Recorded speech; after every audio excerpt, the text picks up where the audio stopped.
call to order the June 18th, 2026 regular meeting of the Ocoee Code Enforcement Board. Please stand for the invocation by Member Schultz and the Pledge of Allegiance by Member Wilson. Please stand.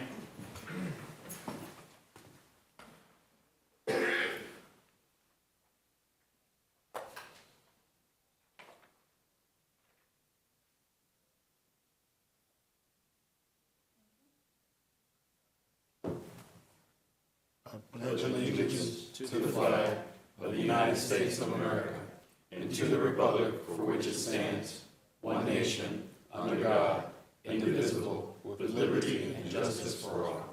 Please be seated. Board, make sure your mics are on too, as well. Yep. You folks know how to turn it on. Good green light? We're good? Okay. All right. Mr. Cruz, can we have a roll call to verify board member quorum, please? Chair Brander, Present? Vice Chair Lewis, Present. Member Schultz, Present. Member Whittle, Present. Member Brown, Present. Member Wilson. Present. Quorum is met. Excellent. Mr. Cruz, can we have a swearing in of the officers and any of those who plan on speaking this evening? All right. Officers and those who wish to speak, please stand and raise your right hand.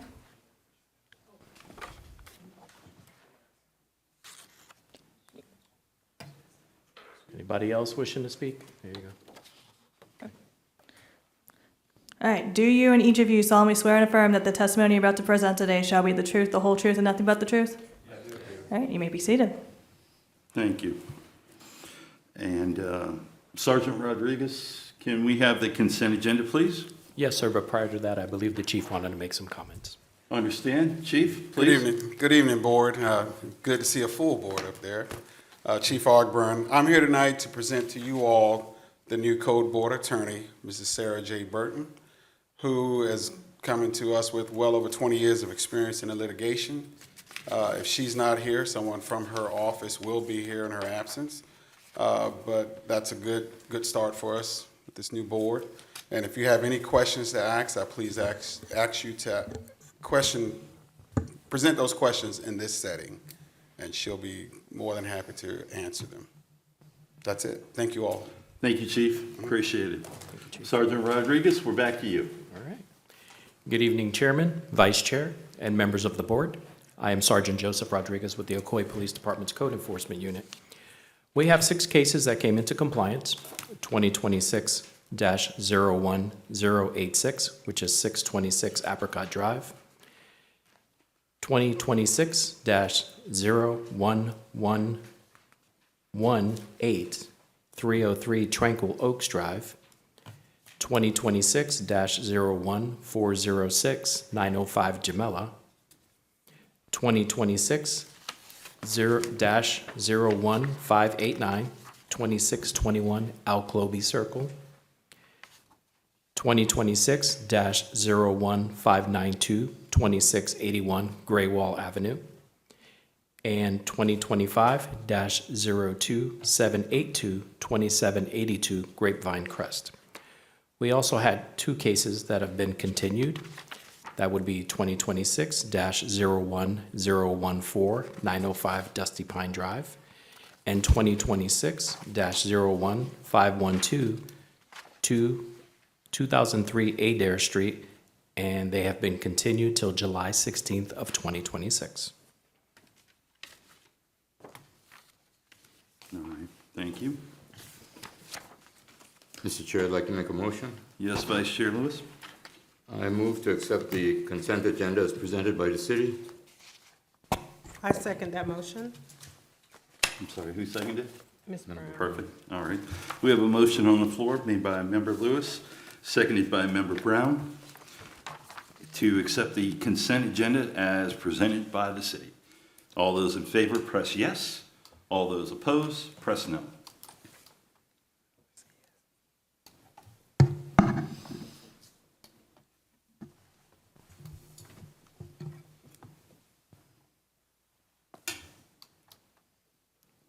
All right, we have, it's passed unanimously.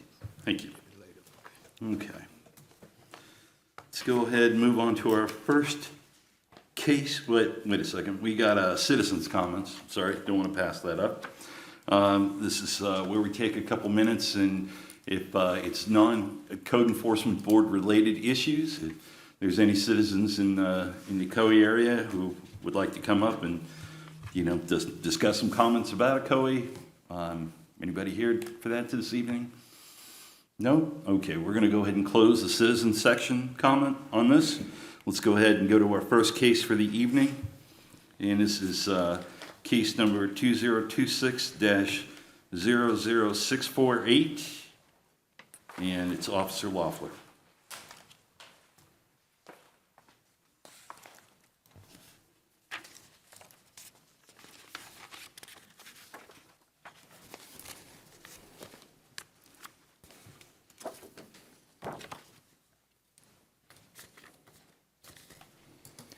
Good evening. Officer Loeffler, City of Ocoee Code Enforcement, case number 00648 is 86 Sundial Key. And we have a person representing that property in the audience today.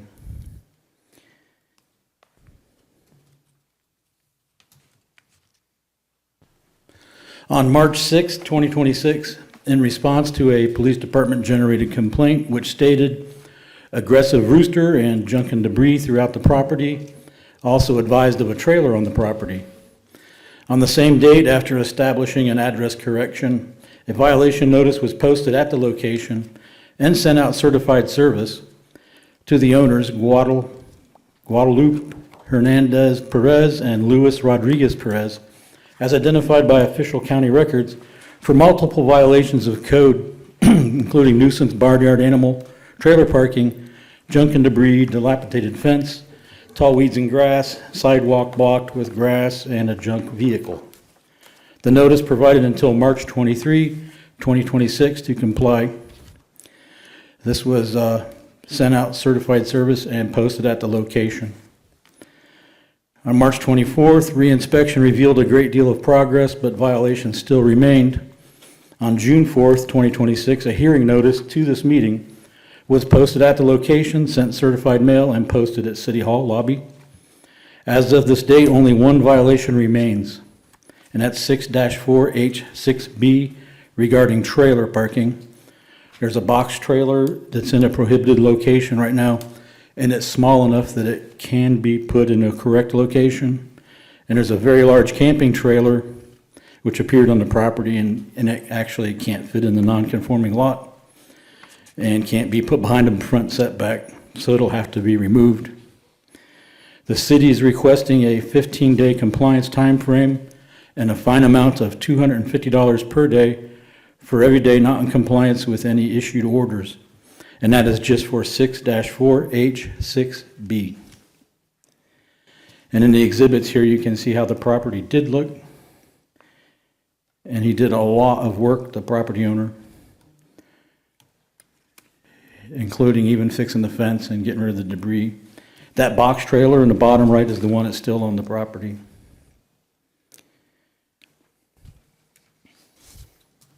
And there's someone here to speak. All right. Do we have any questions for Officer Loeffler on this case right now? Board? No? Okay. I have a question. Yes, ma'am. Yes. Can you repeat the 15-day and what else was that? $250 per day for the one violation.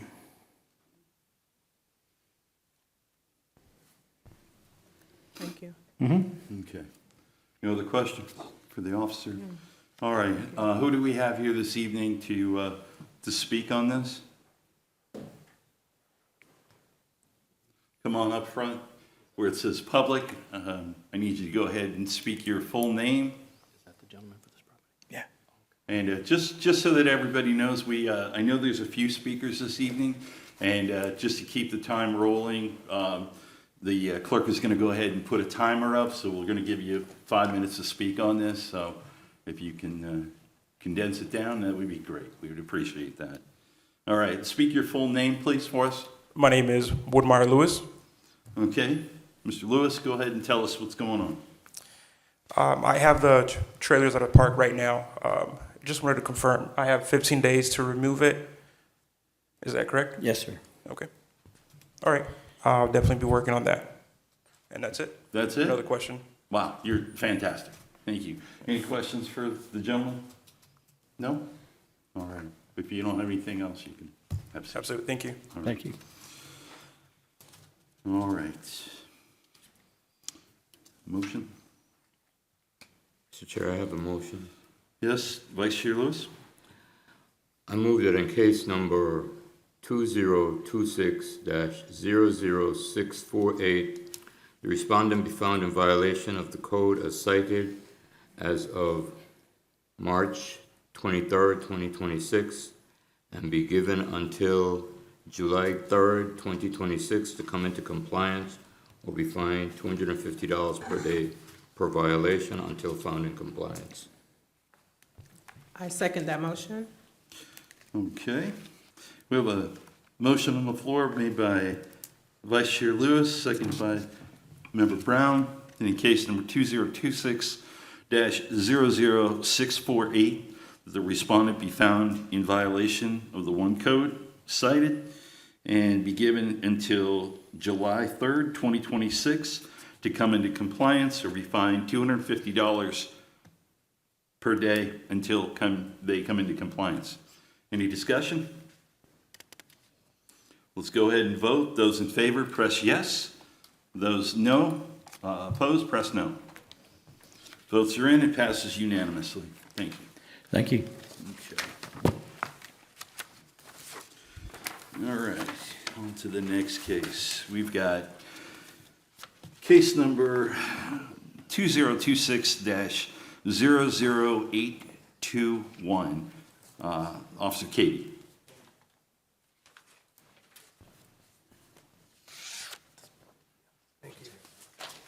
Good evening, ladies and gentlemen. Good evening. Officer Katie, City of Ocoee Code Enforcement, case number 2026-00821 regarding the property at 89 Sand Dollar Key. On March 19th, this officer, while on patrol, observed the property located at 89 Sand Dollar Key in violation of the following city codes: 115-3, public nuisance, trash and debris. On March 19th, I verified the property owner to be Nancy Lombrico, as confirmed by the Orange County property appraiser. A notice of violation was posted on the property and sent via certified mail. The property owner was given till April 2nd, 26 to correct the violation. On May 6th, the property was re-inspected and found non-compliant with the codes as cited. On June 4th, a notice of hearing was sent to the property owner, posted at the property, and posted in City Hall. As of today's hearing, the property remains in violation of the code 115-3. I had made contact with the owner of the property and the resident of the property, which I believe is her husband, and explained both times what needed to be taken care of. They have worked on it, but it's not enough to come within compliance. I'll scroll down and give you my exhibits. Here's the posting and the debris up and down the sides of the fence and the sides of the trailer. In the trash in front of the trailer, the posting of notice of hearing, I believe would give them 15 days and $250 per day per violation.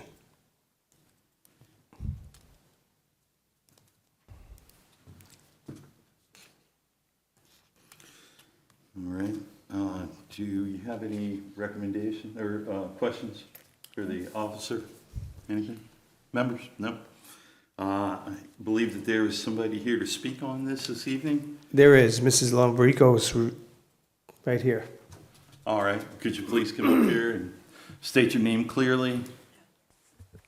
Hello, my name is Nancy Leticia Laborico. Okay.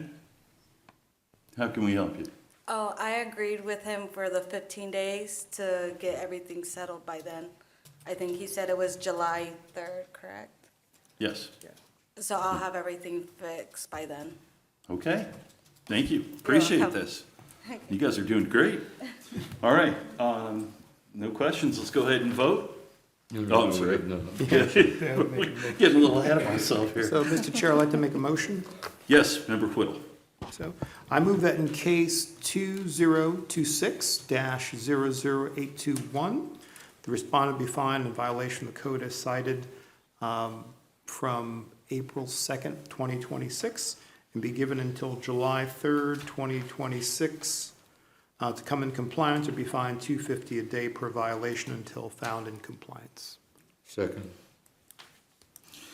All right, we have a motion on the floor made by Member Whittle, seconded by Vice Chair Lewis, that in case number 2026-00821, that the respondent be found in violation of the code as cited and be given until July 3rd, 2026 to come into compliance or be fined $250 per day as long as it remains non-compliant.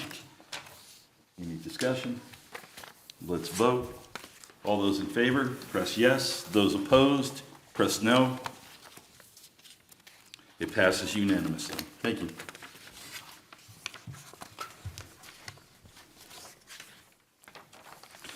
Okay, the next case this evening, 2026-00854, Officer Katie.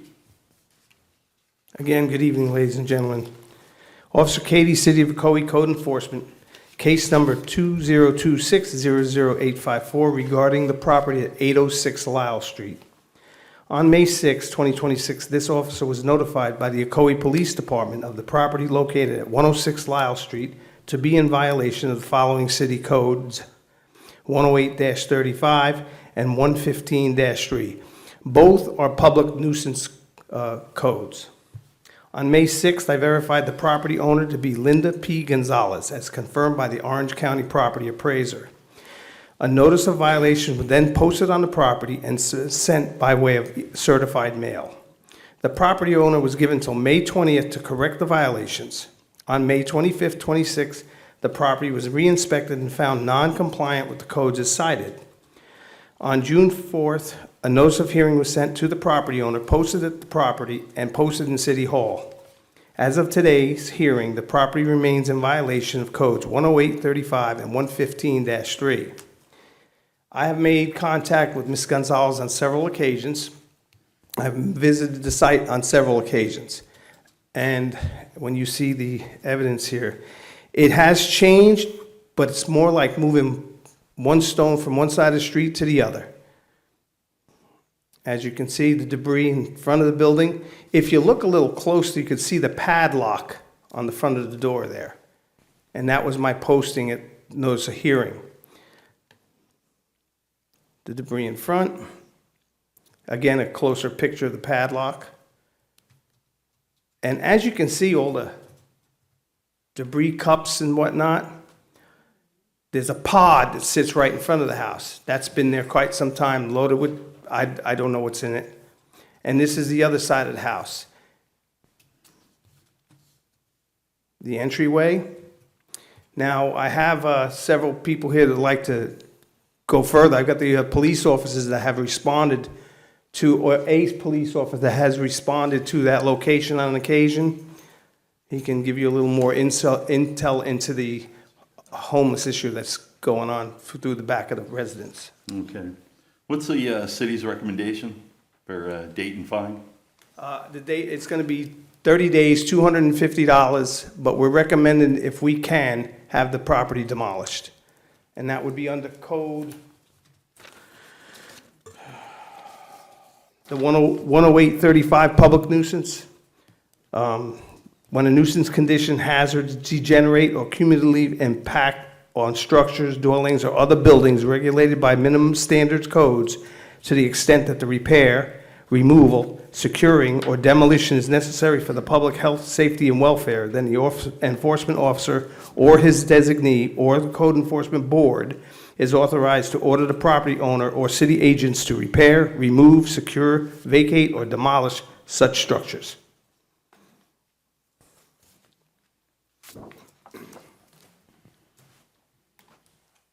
So the recommendation, could you say the recommendation again, please? I'm sorry, sir? You said the recommendation is 30 days? 30 days, $250. And about demolishing? And the what? And what did you say about demolishing? We recommend that if they can't come in compliance within 30 days, we recommend that the structure be taken down. Okay. There is no active running water or active electricity in the structure. There is an open account for both. They're just not using anything. It seems there's nobody residing in the structure. Okay. The only people residing there are the homeless people that transfer between there and the back of the property. Can you explain the to me, other- if I remember? I'm sorry. Go ahead. And the other thing you said, is it Linda P. or is it Jane P. Gonzalez? I thought you said Linda. I have, from the property appraiser, it's going to be Linda P. Gonzalez. And the respondent then we have is Jane P. That's who's coming up to speak? I might have made a mistake by putting the wrong name there, but is this it here? On the ticket, I have a Jane. That's what I have, Jane P. Gonzalez. It's Jane. Is it Jane or Linda? It's Jane. Jane. Jane, okay. Officer Katie, are you aware of any history related to this property, as in, have they been cited before in the past? In the past, I don't know the prior history to it. Okay. I haven't looked at it. There are several violations in the past. I have not gone back and looked at it. I know the property by driving by it quite often, Understood. but nothing documentative. Okay, thank you. You're welcome. Any other questions for the officer I do. at this point? Yes. Go ahead. Officer Katie, can you explain to me what do you mean when you say 2 open accounts? In other words, she has an open electric account. Duke Energy has an account for her, but there's no usage. The city water department has an account for her that's been closed by her. Yeah. But Thank you. you're welcome. Do you know if the meters have been pulled on those, or? That I do not know. Okay, just thought I'd ask. Actually, I do. I Oh, was in contact with Duke Energy today, and Yes. the meter is present. They did a ping on it, and it's fully disconnected. No electricity is passing. all right, thank you, Officer Loeffler, appreciate that. Officer, go ahead, state your name, tell us what you. I'm going to play your body-worn camera. First, I'm going to play a body-worn camera, so that way you can see video of Officer Hopkins at the location and he'll testify as to what night it was. Go ahead, you can narrate it if you want. Officer Hopkins, employee ID 1578. What was your other question, sir? No, you just go ahead and tell us what you want to tell us, or are we just going to watch? Yeah, so this will be of an incident on May 11th, 2026. I'll let it go through here for a minute. We might need to. Oh, you have I it turned already off the trimmed? audio. Okay. I turned off the audio. Just the fire night, or the Yes. burglary? Fire. Okay, so this was a incident of a fire reported in the backyard. I've been to this residence numerous times for calls for service. I've been there for burglaries that have been reported. I've been there for disturbances that have occurred where people are leaving their vehicles in the middle of the road. It's a one-way road. It's a very tight road, which also causes some public safety concerns. On this night, the fire, as you can see here, I was going through the backyard of the neighboring house because I already knew how difficult it was to try and make my way to the back of the residence, as I had been there previously. And even had to step in human feces one night while trying to set up a perimeter for a burglary report. They've busted through this back fence line here into the neighboring property and have even started overflowing onto the neighbors at 100 Lyle. In the back of 106 Lyle on the back fence, I tried to go around there and take a peek and see if I could see where the fire was coming from. There's rats running all over the place. I've encountered upwards of 10 people that are in encampments in the yard. There's no running anything. All it is a place for trash to compile, and people are living there in those kind of conditions outside. On the night of the burglary that I responded to, we attempted to go inside the residence and clear the house as we would any other time. We had a police canine there as well. We had to actually the canine handler had to pull the dog out for its own safety because there's so much stuff on the inside that the pathway to get to one little section would be more narrow than the top of this marble top here. It's just littered with debris, junk, trash. And she stated that night that as she was just sitting there in the residence, she's got about a 10-foot path in, and that's the rest of the house is completely filled with stuff that's untraversable. But I'd be open to answering any questions if you guys have any questions. So, Go ahead. so what you would deem the house? As a nuisance, a public safety, the fire department had difficulty even getting back to a reported fire, which was them just, I guess, trying to burn food maybe, or burn something to cook, or burn trash. I'm not sure what they were burning. There's so much stuff back there. If one little, especially in the drought we've been having, last I saw reported on the news was over 30-something inches of drought. One little ember sparks that whole place. And I know there's some neighbors, I think I've seen you guys out there on the corner house before, and their house is gone in the blink of an eye, because it's all just going to spread so quickly with that amount of trash and junk accumulation throughout the property and the residence. How far back would you say you've been called to this house, if you remember? A year, 6 months? Yeah, I mean, it's probably gotten progressively worse over the last 6 to 8 months, I'd say. I'm not sure when she moved back in. I believe she wasn't there for a while and moved back in. I think some of the issue is the people that are living there with her, that are just, in her yard, which she's allowed to live there. We've never gotten that I am aware of, we've never gotten a call for like any kind of unwanted guests, or she just is collecting them as well as all the junk. There's a lot of foot traffic in and out of there. Are you guys familiar with the street itself? The one-way street, it's Lyle, it goes back from Franklin. It's kind of behind Crawford Tire in that area. Yeah. And so it's produced now numerous calls for service. I think I saw up there a fire report from that night, and it's definitely a public safety hazard. And I think if any one of you guys was the neighbor to it, you would be of the same opinion. Understood. Thank you, Officer Hopkins. Does anybody else have any other questions for the officer? There's one other individual that'd like to speak to you tonight, reference the neighbor. Understood. We actually have multiple people speaking on Oh. that this evening, so, but thank you, Officer Katie. All right, if no other questions for the officer, I have Jane Gonzalez. Are you here? Yes?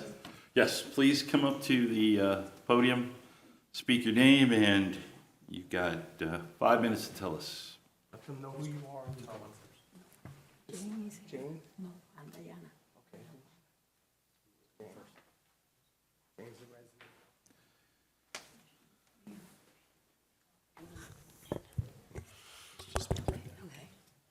Okay, my name's Jane P. Gonzalez. I've lived in that house for 40 years. My husband passed away 22 years ago. Then I went and took care of my sister for a while. People broke into my house, and that's how the stuff got all messed up in there. The ones next door that are in jail now. And all them other people that's on the back property, they're not even in my yard, they're on the city property. And they're the ones that made the mess out back there. And they made the mess behind the 100 Val Street. The cops came there and were going to arrest them, and then they took all the debris and threw it in my side yard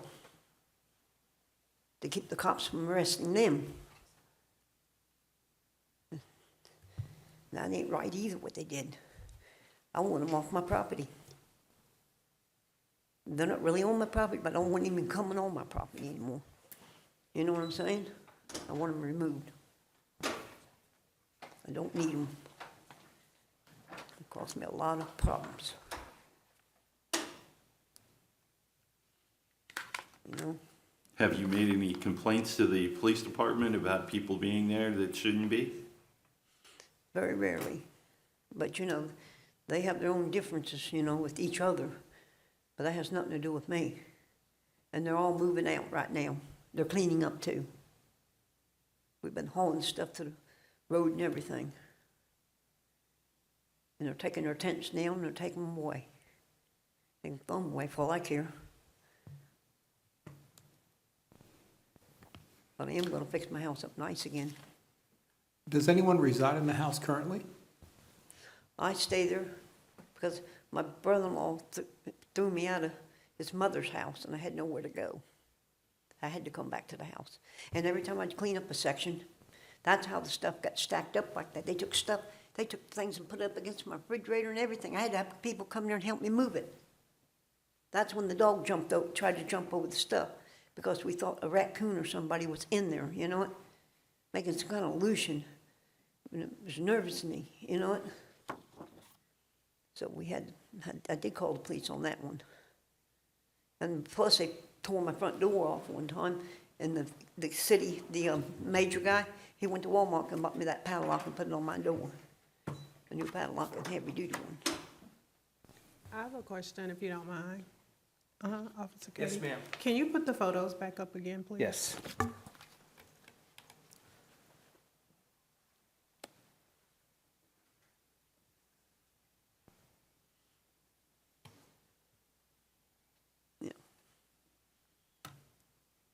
This is the front. To the left here would be the access, I'd say an alleyway between the pod and the north side of the house. And this would be the walkway to the front door that's padlocked. Miss Jane, with all due respect, as I look at these photos, this looks like hoarding to me. This doesn't look like someone is taking over your property. Not to me. Yeah, it's not all mine, I can tell you that. And they have a lot on the property, it's gotta go. All the tents gotta go, all the junk's gotta go. We didn't see any pictures of tents, did we? No, that would be in the back. You saw that with the police photos. I could pull that up You got 'em? You got 'em? if it's on here. You'll see the tents in the back. I remember now. It looks like it. Yeah.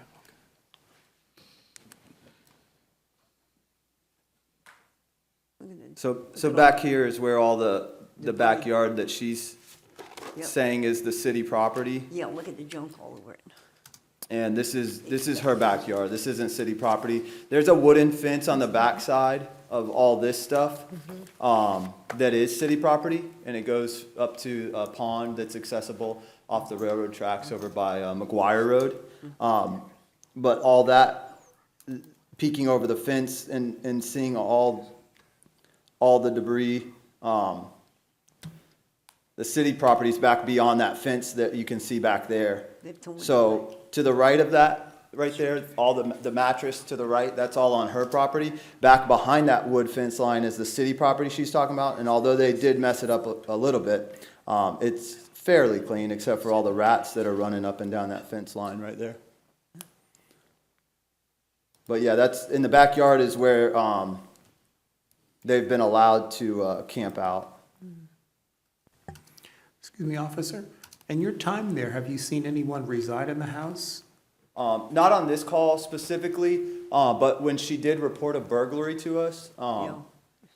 she was in the house. Yes, I was scared. She was in the house. And like I said, it was a narrow path, smaller than this, through that hasped door, the door of the exterior hasp lock. And it was basically an immediate right. You were funneled between a junk haul, a tower of junk here, a tower of junk here, to one little chair. And I don't think that there was there may have been electricity, or maybe she's running a generator, I don't know. I don't have a generator. feel like there was one little light on, but that's it. There was a refrigerator that hadn't looked like it was used in years. And there was no access to the rest of the house. The area that she tried to say she saw somebody inside her house, you couldn't even see past the wall of junk. I mean, I'm saying like probably 8 foot tall and impassable by law enforcement, or even, like I said, not safe to even put the dog in that condition. Yeah, I understand that. Ms. Jane? Ms. Jane? Yeah. Hi. How long have you been living without electricity and water?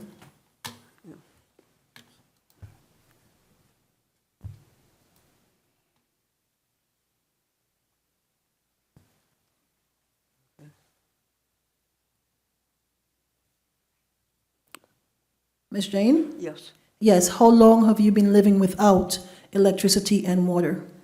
because then people ran my bill up $700 and I couldn't afford to pay it. In the back, they tightened in my electric. I'm supposed to pay it, and they didn't pay it. But you say you're living in the property now, right? Yes. So how will you living there without electricity and running I'm water? gonna have it, I'm getting it on in just a few days. I'm working on that. Because I'm getting rid of all the people that stole it, you know it?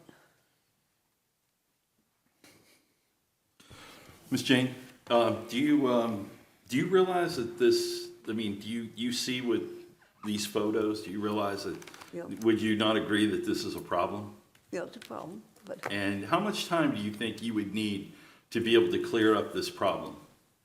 well, if the people on the outside where all the tents are and everything get rid of all their junk, then it'll be empty ground, just be plants and stuff.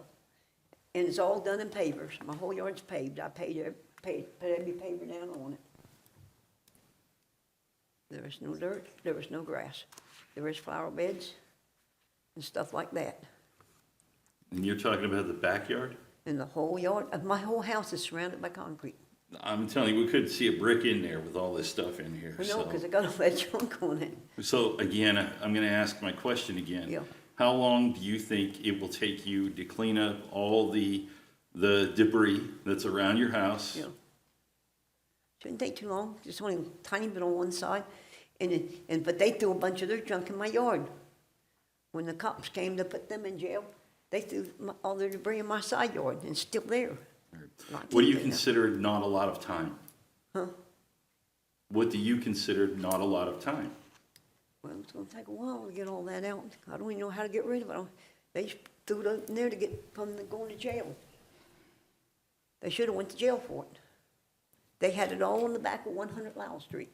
They had the whole place trashed, all the way to the pond and behind it. I saw it. All right, I believe there's other people to speak. What's that? Okay. Other people speaking? Yeah, I believe there's Scott. Yes, Scott's here. Scott Anderson, yeah. Sorry, Scott, I can't read your. Scott Anderson, 2 South Cumberland Avenue. Anderson, okay. She's And you are overwhelmed. In relationship to this property, I used to be a commissioner. I pretty much know the area.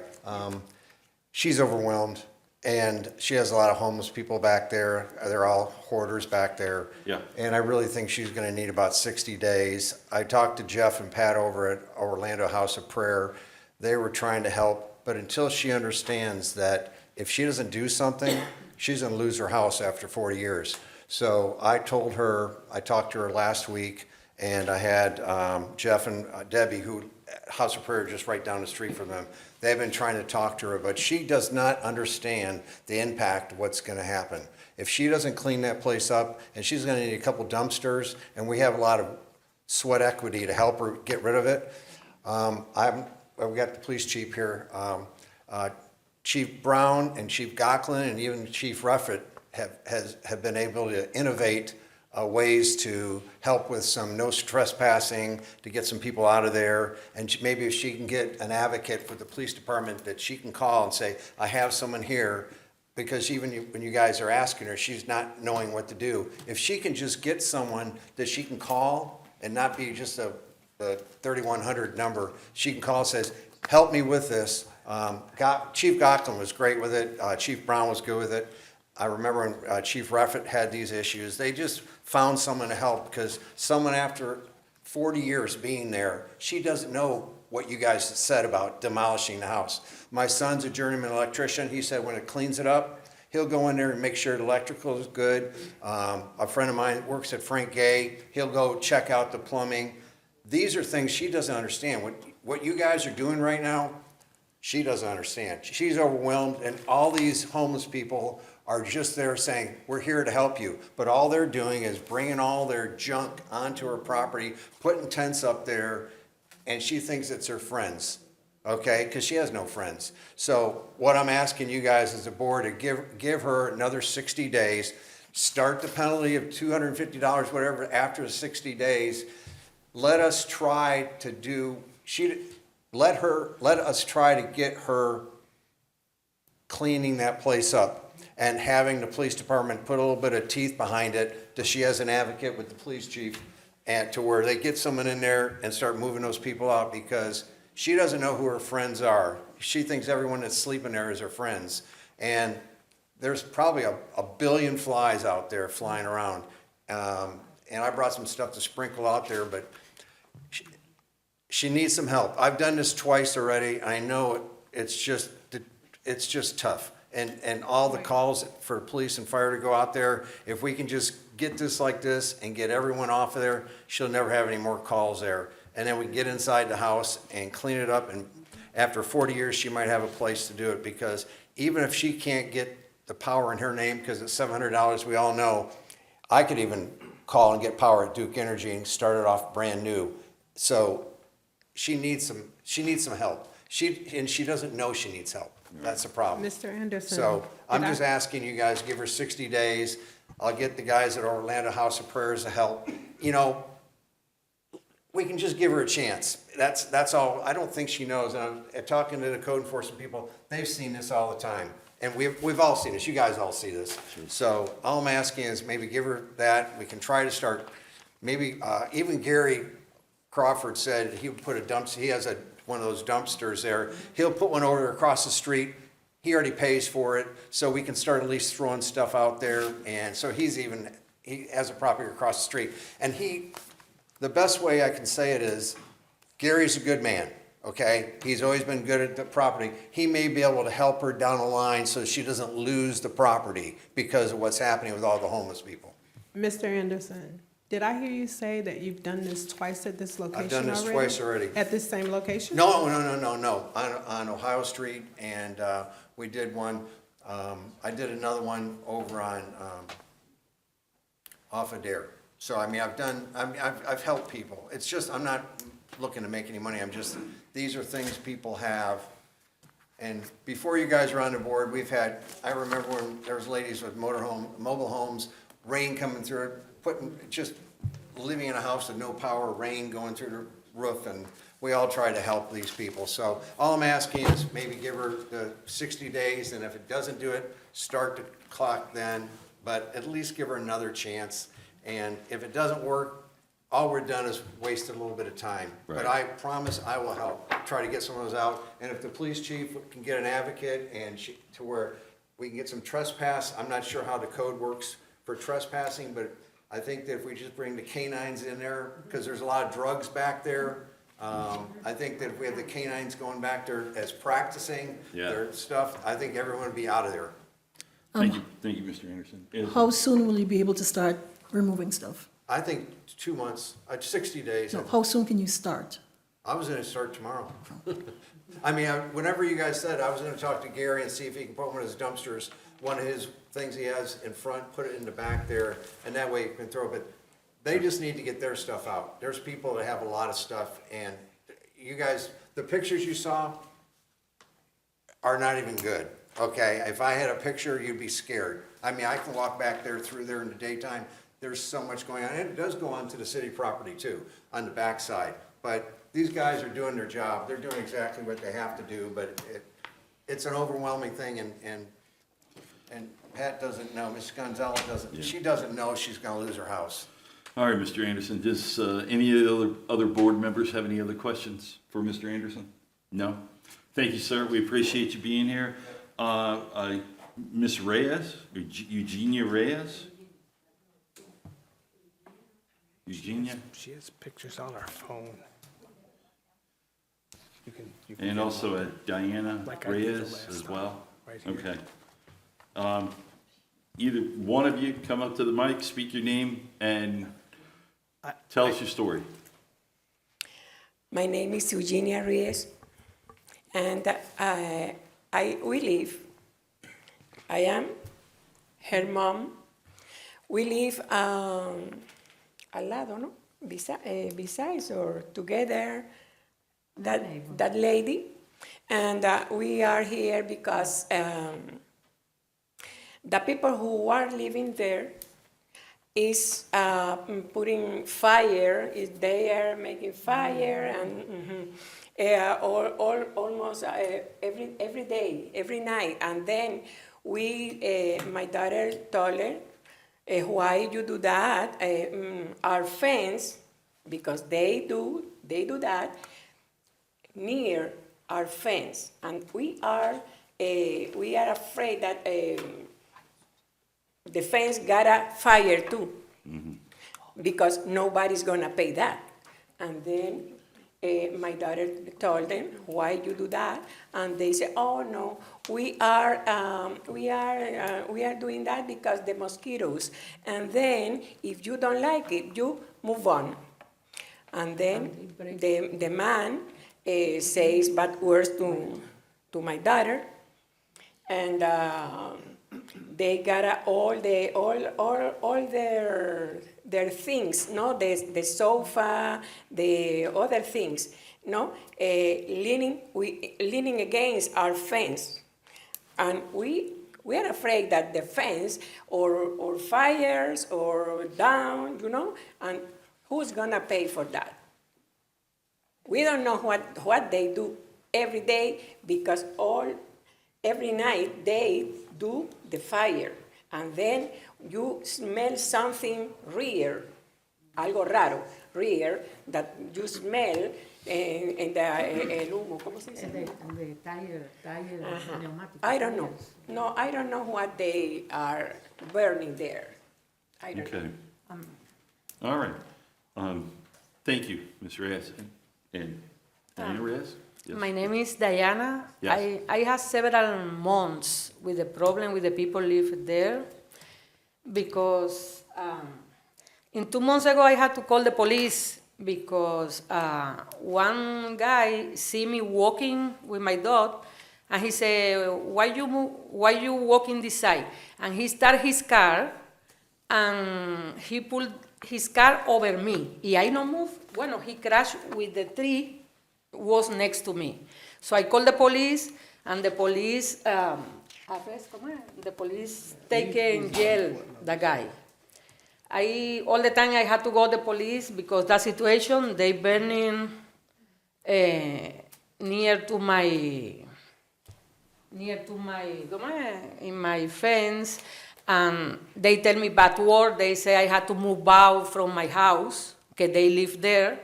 There is too many problems with these people all the time. Look, I went more than 3 times. I just bring only 3 police, you know. But it's all the time with the people. This problem all the time. They stolen from my yard. They break. Look what they did in my fence. They burning my fence and break and go and steal. Stolen from whatever I have in my. Let me see. Bueno, here, look the fire. Look, this, I don't know how to explain. We see several problems over there, and I scared one day that lady sleeping and they burning the house with her inside, because the people are delinquent, believe me. The people, is more than 50 people in the night, in, out. Several cars, in, out. They poison one of my dog. And Gary Crawford know all that. Because I talk all the time when they do something with me, I go speak with Gary. And Gary knows all that. So I don't know, and feel sorry for her, but I know, but I had to feel sorry for me too. We in danger. My mom almost 80 years old. So, you know, Can I ask you a question? Are those the 3 times the police came on your calls to your home? Are those cards Yeah, reflecting? every time an officer responds, it's a call note. And they give them a card that they have been in, has the code number, And the this CAD is, number and this on is within the last 2 months? yeah, bueno, I don't have the dates on it, I have the case numbers. just the case numbers. Okay. And the last, I'm sorry, and almost 2 months, the last time I called the police, they jailed somebody. The guy started his car and pulled the car over me. They made, The guy crashed with the tree, the big tree, and I no move. They crashed me. Why? Because I was walking for the Lyles tree. I was walking with my dog, and he was high, crazy, and he just started his car and pulled his car over me to crash me. I'm sorry, I feel sorry for her, but I feel sorry for my mom, I feel sorry for me, because we honor the house, and, you know, we try to live like person, not like that kind delinquent live there. All right, thank you. I'm sorry. Yeah, I'm sorry you had to experience all that.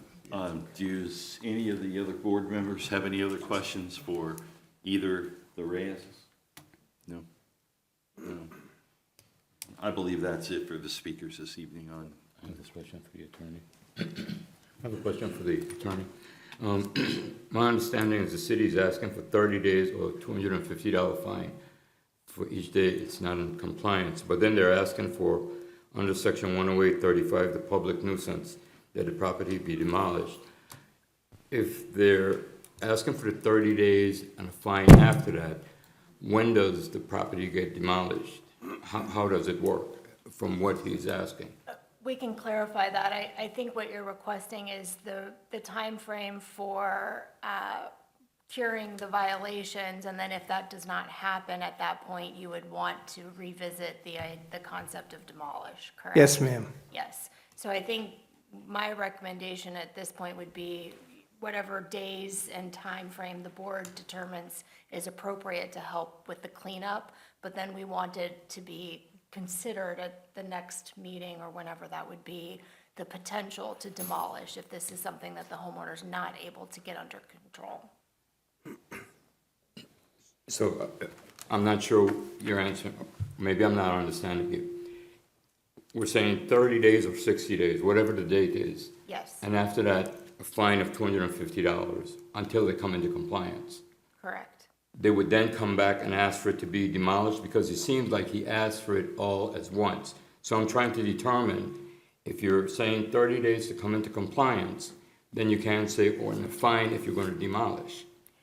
Right, so we would need to clarify the request on the record, just so that it's clear, but my understanding of what you're requesting at this point is the 30 or 60 days, based on whatever you all are deciding from the public comment today, with the fine, is what we would vote on and pass for today, acknowledging that there's some significant issues here that need to be cleaned up, and some significant action that needs to start to be taken. If we go another 30 or 60 days and we come back and that has not started and there's not been any action taken place, I think at that point is what the officers are asking, and we would consider then the demolish. If the homeowner's undertaking some of these actions and getting the help that's needed to start to clear the debris and really making some movement towards cleaning all of this up, then we would most likely take that off the table as a consideration.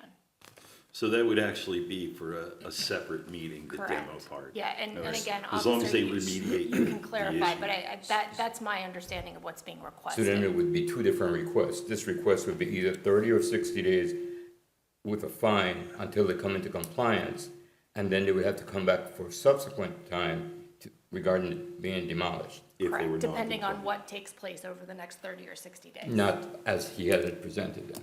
Correct. Okay. All right. All right, board. I've heard everything. We need to make a motion on this.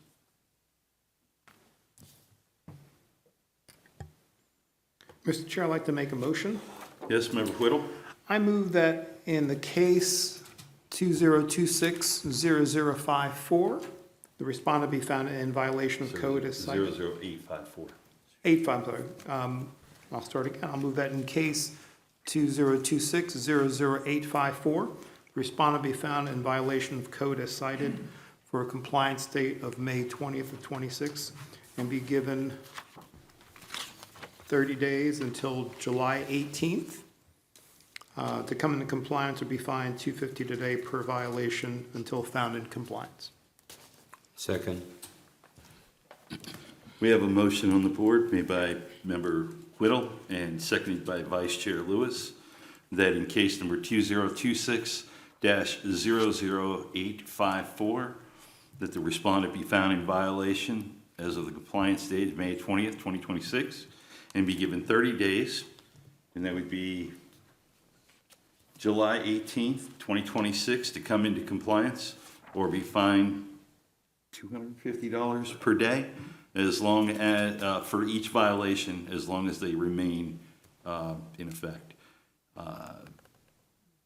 Any discussion about that? I have a discussion that I would like to table. Yeah. I find it's not gonna be 30 days, it's not gonna be long enough. That's my concern. That in 30 days, this place is not gonna be cleaned up.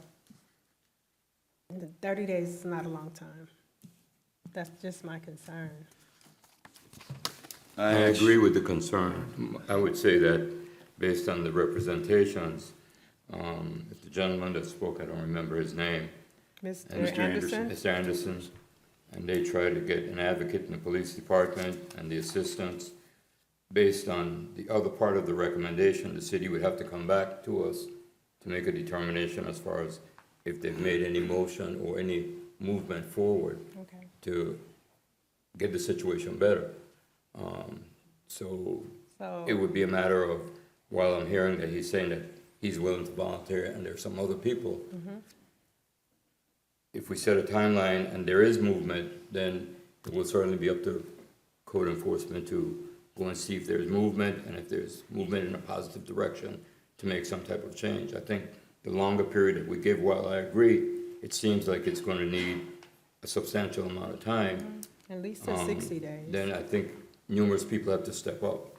So Member Warren, what I hear you saying is that the 30 days is on the table, and if there's movement that this place is starting to become better and cleaned, then they can come back and request for an additional 30 days? that would be up to the code enforcement, because it says $250.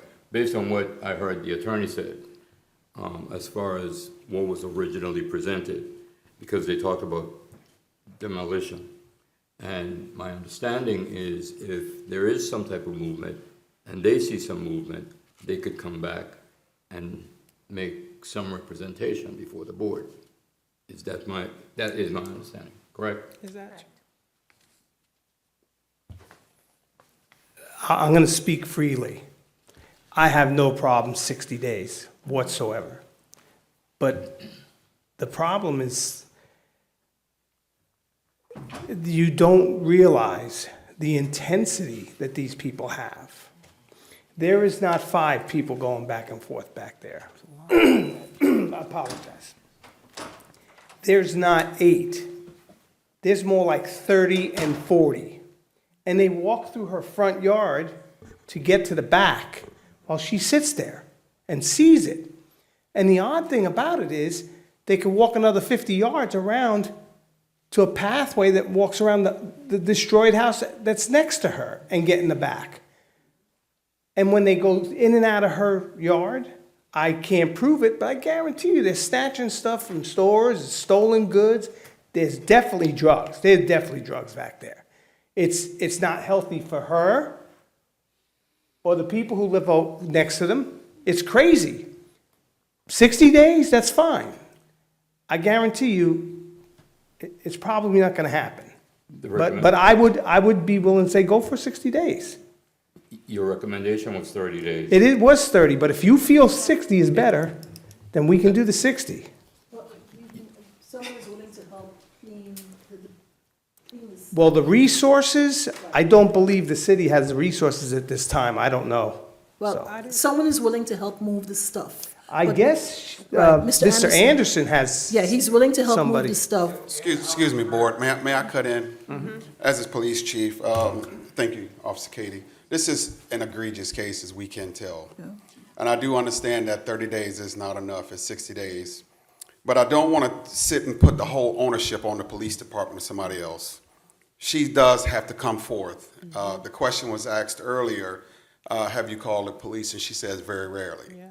She has to call us and let us know, I want this warning, trespass warning on people from our property. I can also get our victim advocate involved, as was stated earlier, but she has to be willing.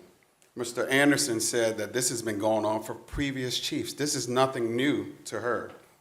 So this is accumulated over time, and it has to stop. So 60 days, it needs to be a hard cutoff, because 60 would turn into 90, 90 would turn into 6 months.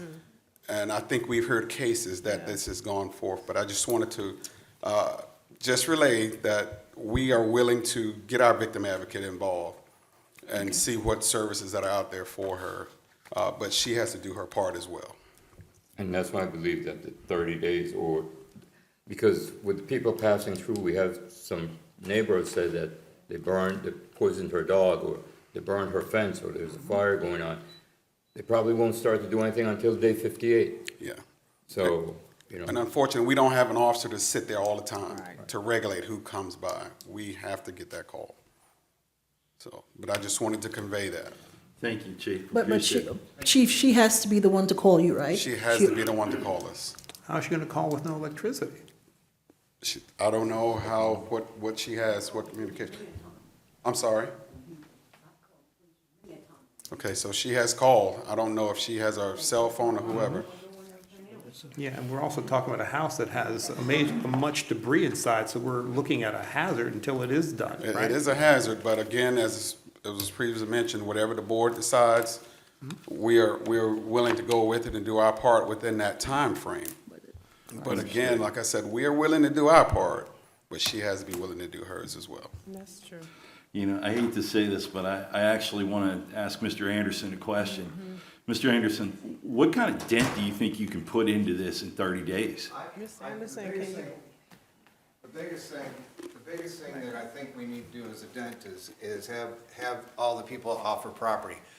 I They agree. go through, there's so many people going through there, just like they said, if we can get the people offer property and get them to take their stuff and no one, and even if we have to trespass them, if we can do that, she doesn't know this. This is the problem. As much as we can look at her and she's sitting there, half the time if I walk by her, sometimes she doesn't even know who I am. So I think it's just one of those things to where she's overwhelmed and we need to do whatever. If it's 30 days, fine. But I think that what we have to do is get the people off the property, get all the tents out there, and if she just wants to have a, whatever you want to call, the officers come out there and just do a healthy, once in a while, do a healthy check. You guys have done a great job, so, you know, whatever you can do to get on the property, none of those people want to be there if the police are there or the fire there. So she just doesn't know. I just want to let him understand what a trespass is. Again, she has the call. Right. We cannot just walk up there and get people off that she's allowed to be Yes. on the property. Okay. So if she doesn't want them off, we can't make them go. Again, we'll do our part, but she has to do ours. Yeah, so we're just gonna She has to do hers. We'll put the police chief on speed dial. Okay, all right, we can go ahead and. That's what he wants. Counsel, can we do like a third a day, check, 6-day final?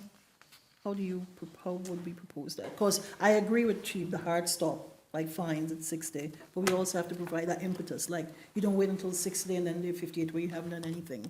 Sure. How can, You could do a continuance and then, you know, kick it to the next meeting, and if that's the case, we'll see what's been done.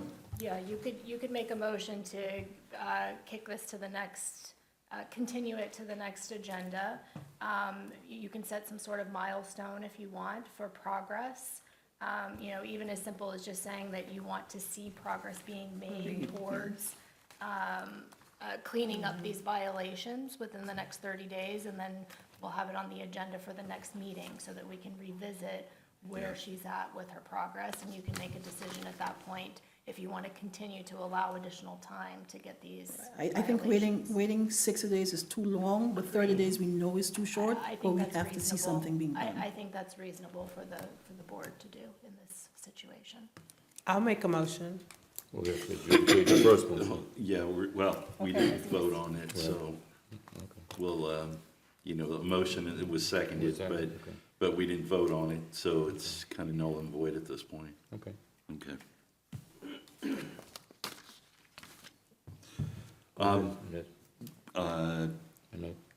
Ms. Brown. Member Brown, sorry. Yes, sir. I'll make a motion that we put it on the next agenda and revisit it for 30 days out to see how much progress has been made. Is that what I'm? I think the board should Yeah. still move to find her in Violation. violation. Because she is, and if that's the board's determination based on That's what's true. been heard this evening, that she is in violation and provide 30 days to begin to comply, and to continue this to the next agenda. Okay, I'll let someone else make a motion.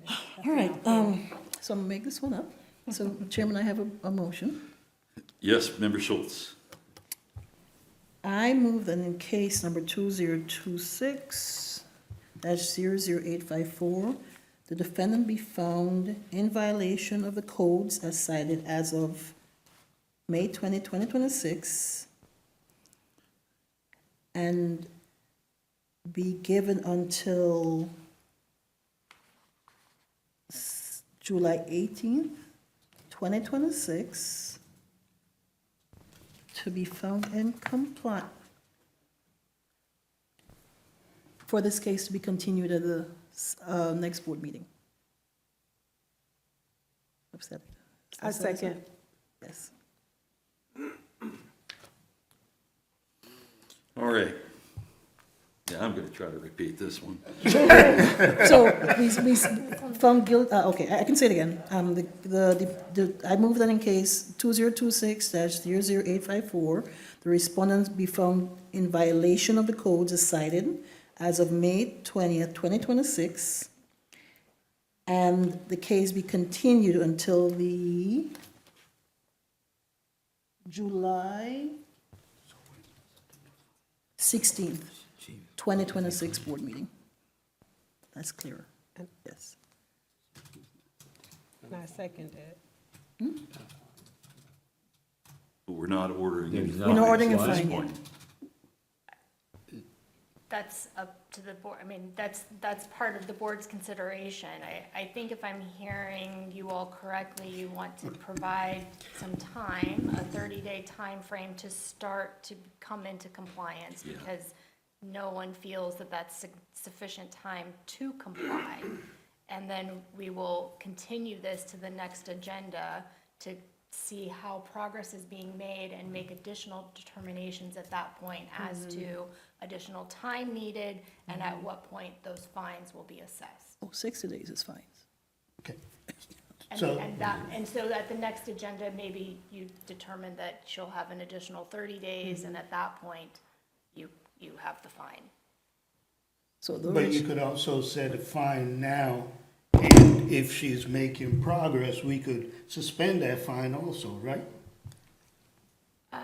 Well, once the order is in place and the fine, yes, because if she doesn't comply and we visit that in the next, yes, correct.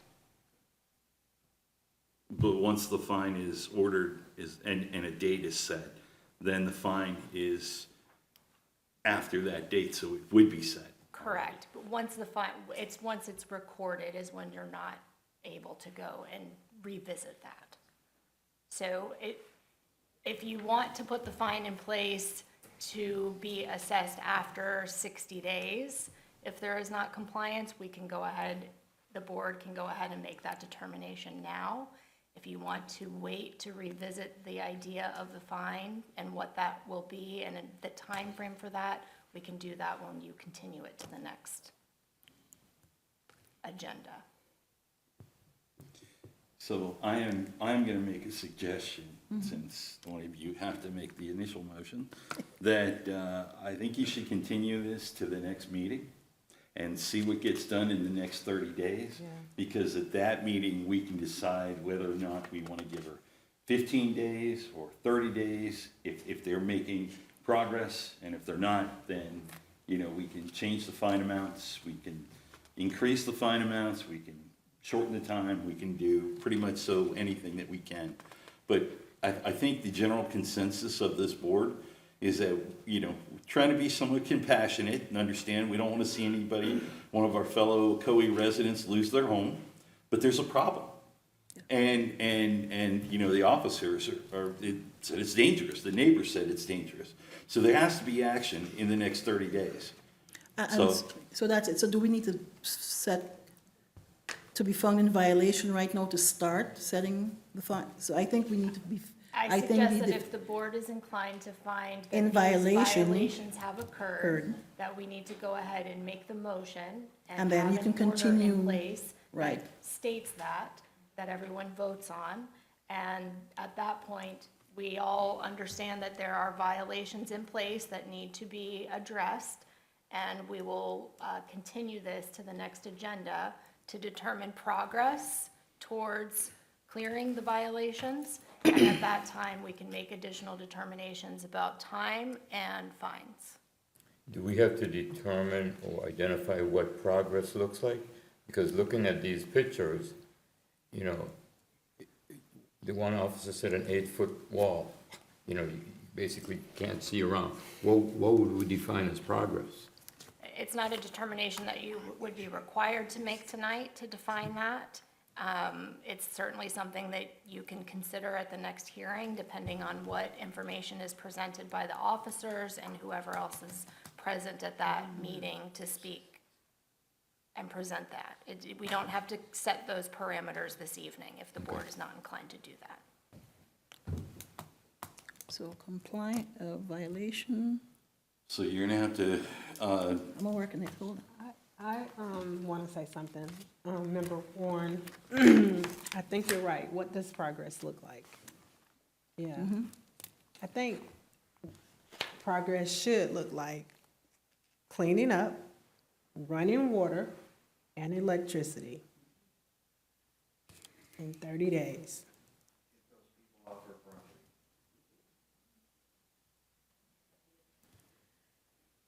That's what I think progress looks like. There should be some type of benchmark, or else we're gonna be in the same Thank you. position in 30 days. And this is something that's been going on for quite a while. Yeah, because that, no running water and electricity, that's also a concern for her health.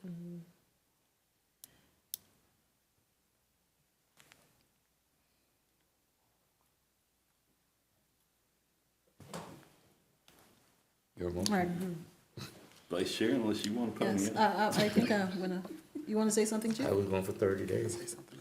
Sure. Excuse me, Board, you just brought up a valid point. Now, if there is no running water and electricity, how are we gonna allow someone to stay in that home? Just stand there, yeah.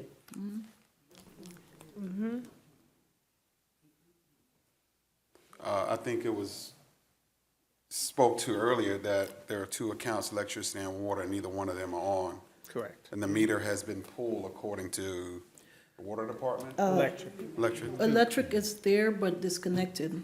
Water has been pulled.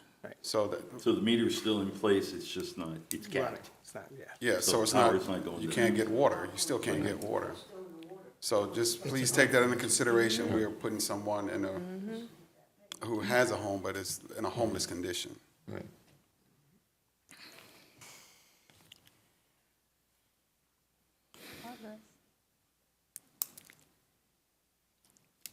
All right, I'm ready to entertain a motion. all right. Mr. Chair, let's table the previous motion. Just try this again. Okay, Member Schultz?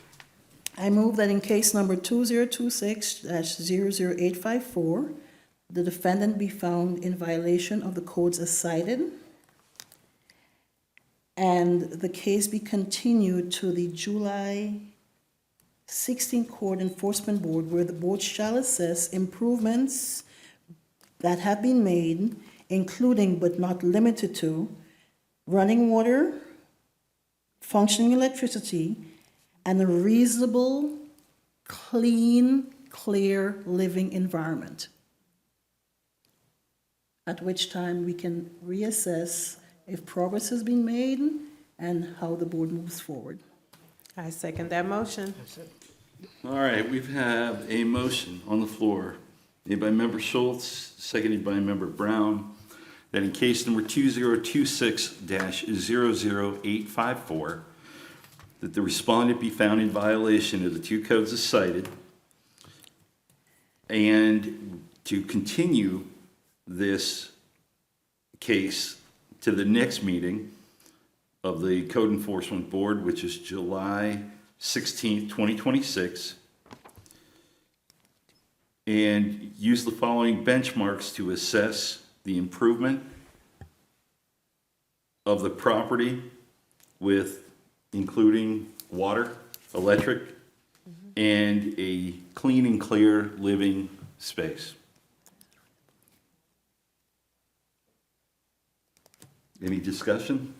I want to make it clear that when I put the motion forward initially, it was for making sure that not only the house has an opportunity, but the neighbors have safety involved.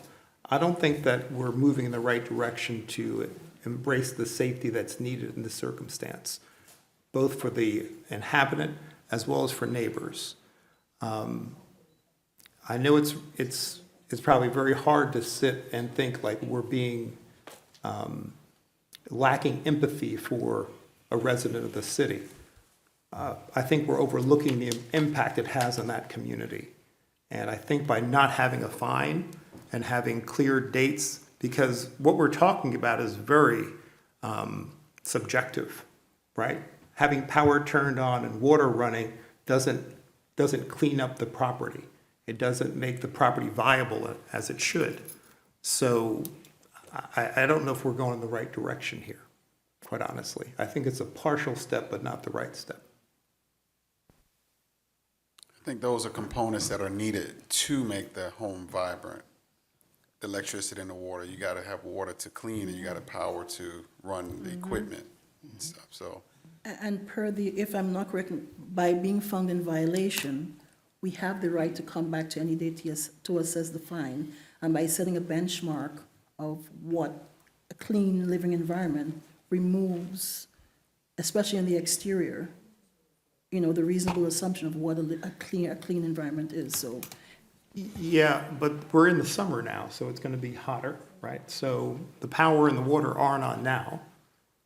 I don't know how soon power and water would even be turned on. Do we have somebody here from the House of Prayer to talk about what steps they're going to take to help clean up the property? Because it's not going to happen overnight either, right? Is there somebody here that's going to say House of Prayer is going to be there? I told them I was coming, so they said, I talked on their behalf, both. Can he speak from here? Should he speak from here or there?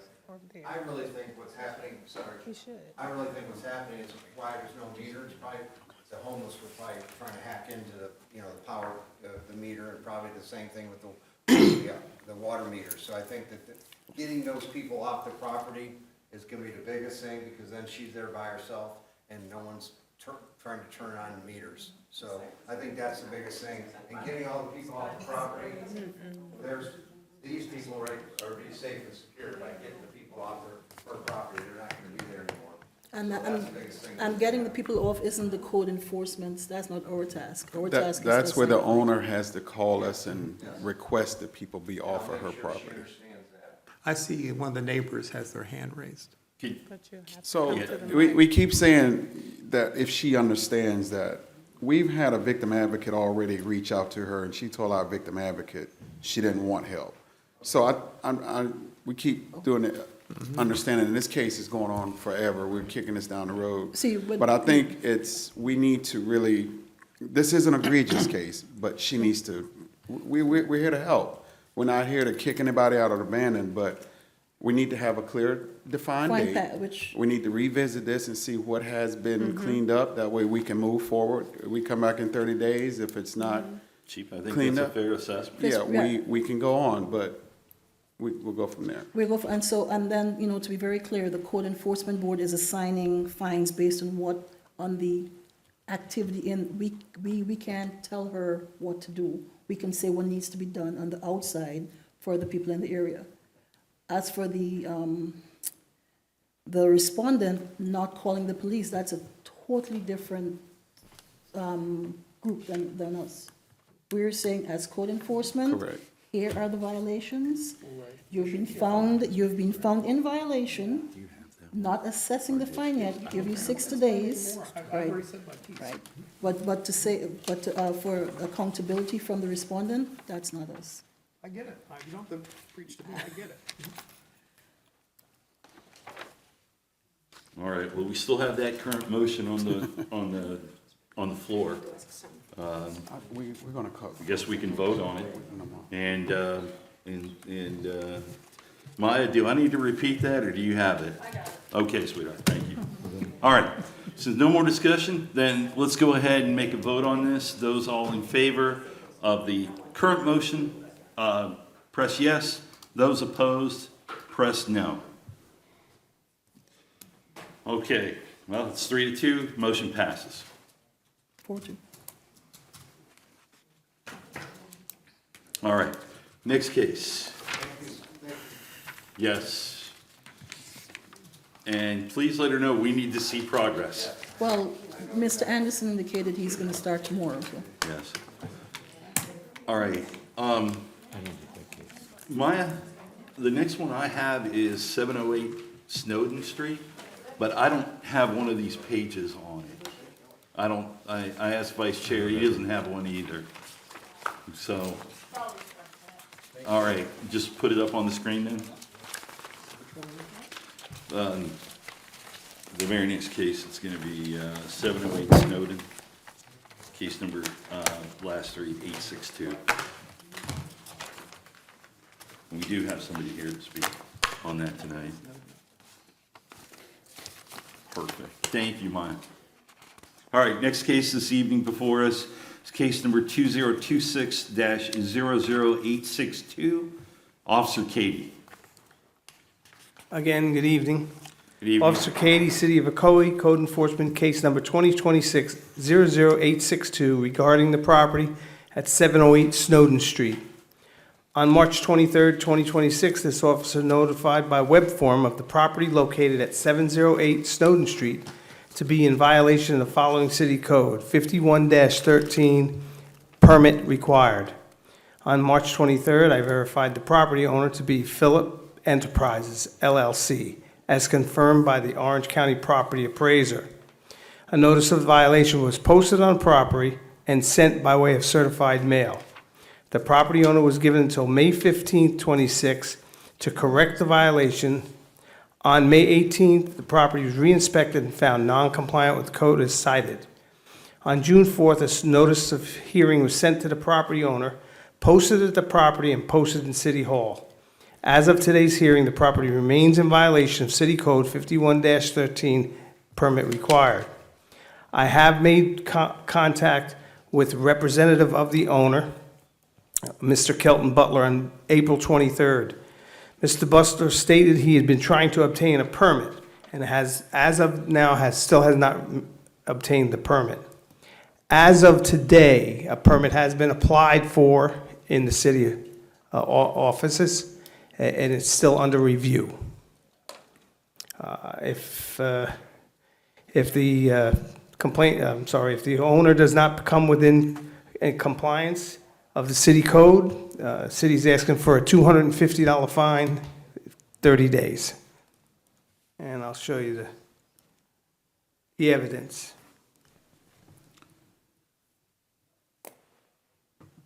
This is the posting on the front door of the NOH. In the back, you can see at the top of the wooden fence, you can see the structure being added.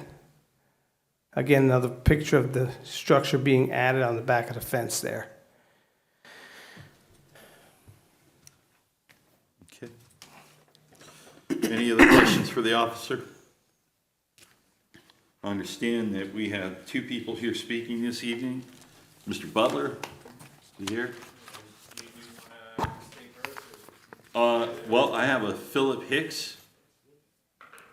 It doesn't, who wants to go first? And yeah, sure. Mr. Hicks is the owner of the property. Understood. Excuse me, can you post the violations? 'Cause I don't have the sheet for this particular case. Yeah. Could you post that? Oh, yes, yes, so I I'm can sorry. take a look at it? Yeah. The main page. Yeah. So whoever It's is all right. going to speak first, tell us your name. Name is Philip Hicks. Thank you. Philip Enterprise. You're Good Mr. afternoon. Hicks, all right? Owner of the property? Yes, sir. Okay. Go ahead, sir. I purchased this property with an extension on it, and when it came to my attention that it wasn't legal, Mr. Butler tried to help me to get a permit. There was some difficulty, but I finally get by to apply for a permit, and it's on pending right now with the city of Ocoee. So it's in the permitting process right now? Yes, sir. Okay. And I would like to ask. Did you get any, go ahead, sorry, finish. No, yeah. And right now it's under review. It's been applied for about 2 weeks now. And from previous engagement with the city, I would like to ask for 60 days to bring this property into compliance, because it will take a process of inspections, electrical, plumbing, roofing, and that will take some time to get it done. I understand. It looks like you're only looking, this is, the violation is just for the permit. So once you get the permit, you're good to go. Correct? Well, I have to get a permit, then I have to get inspections. But this is just for the permit, doesn't have Yes. anything to say about inspections. Okay. So 30 days should be more than enough to get a permit. To get a, yes, sir. Okay, all right. Any other topics? Mr. Hicks, nothing? No, sir. All right, Mr. Butler, please.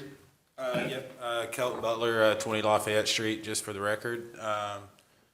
Yeah, I did speak with, I spoke with Officer Katie on the end of April, anyway, to clear it up why it's taken so long. I've helped Mr. Hicks, good friend of mine, neighbors from down the road here around the corner. The reason it's taken a little bit longer is because I originally helped him on some permits, but on this recent one, I recently left my old company I was with and started a new LLC. So I'm in the process of transferring my license from my old company to my new LLC. So that's why we've taken a little bit longer than expected. But we do appreciate your understanding.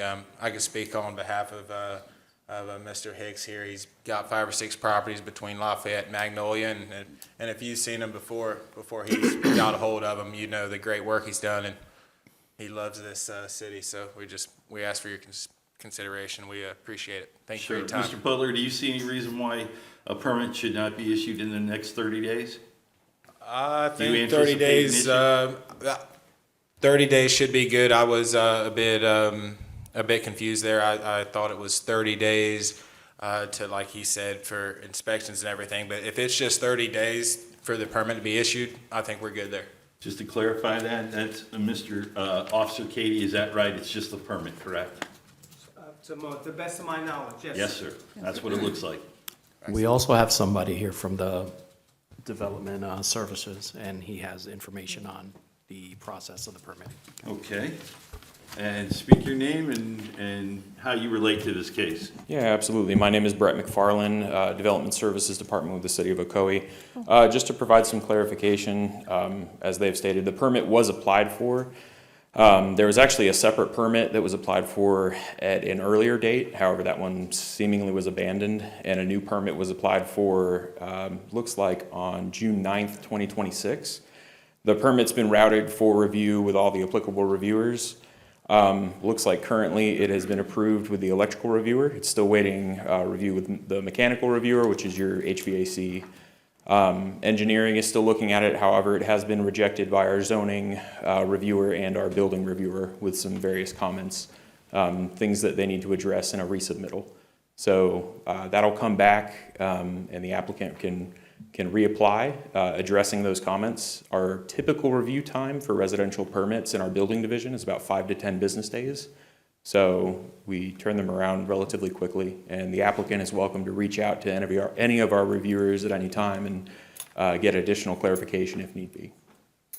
Thank you, appreciate that insight. But, excuse me, what you're talking about is inspecting the premises, though, right? That it has somewhat maybe failed those areas? So they do have a permit? So they do not have a permit currently. The way that our permitting works is once an applicant applies for a permit, it has to be reviewed by all of the applicable reviewers, which in this case, because it's an addition to a property, to an existing structure, it has to undergo your regular MEP or mechanical, electrical, and plumbing, as well as engineering, zoning, and building. A couple of those reviews have been completed and approved. However, a couple of them have been rejected. So what they have to do is respond to the reviews that have received rejections and then resubmit the permit for consideration. So after everybody's review is approved, the permit goes to a approved status, and then they need to pay any applicable fees for the permit. After those fees have been paid, the permit is then issued to the applicant. At that point, the permit has been issued and they have a permit in hand to technically begin the construction. Because this is a after-the-fact permit, they should not be doing any construction currently. Our building department would have issued a stop work order, making sure that they're not continuing with construction. But yes, the permit has been applied for, but it has not been issued to them. So, and if I understand you gentlemen correctly, Yes, sir. he has other properties where he's done building before, so he knows the permit process then? So he knows that this should have been done up front? We are aware of the process, yes, sir. Okay, all right. So, okay, thank you.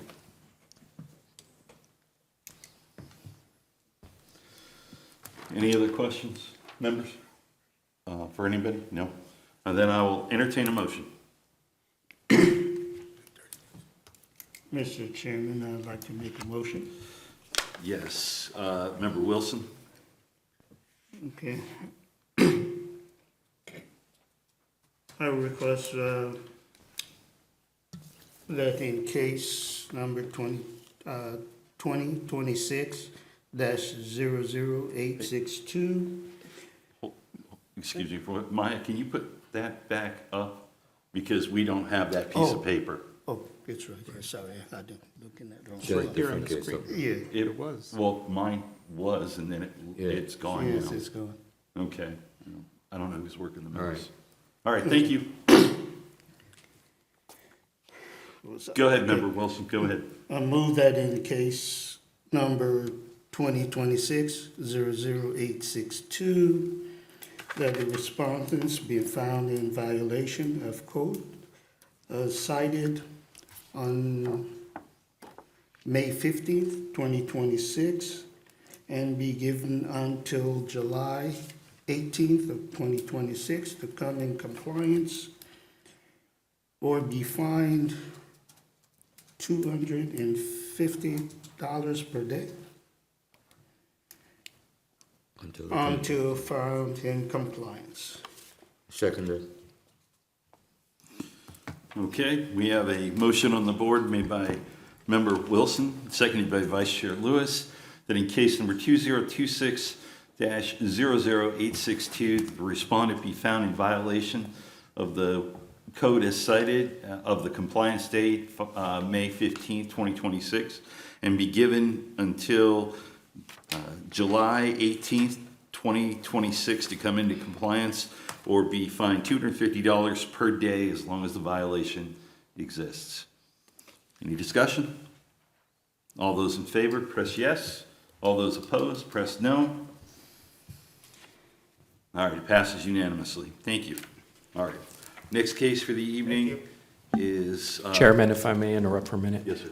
The gentleman in the back is here for case number 2026-01316. Since no one else is here, can we have his case heard? Board, we need to make a motion to move that one up front? Yes? Do you need... Anybody want to make that motion? That we, in case number 2026-01316, that we move it up to be heard now as the respondent. I second that motion. Okay, we have a motion on the floor made by Vice Chair Lewis, seconded by Member Brown, that case number 2026-01316 be the next case brought before the board. All those in favor, press yes. All those opposed, press no. All right, and it passes unanimously. All right, let's go ahead and bring that, this case up. Case number 2026-01316, Officer Katie. Again, good evening, ladies and gentlemen.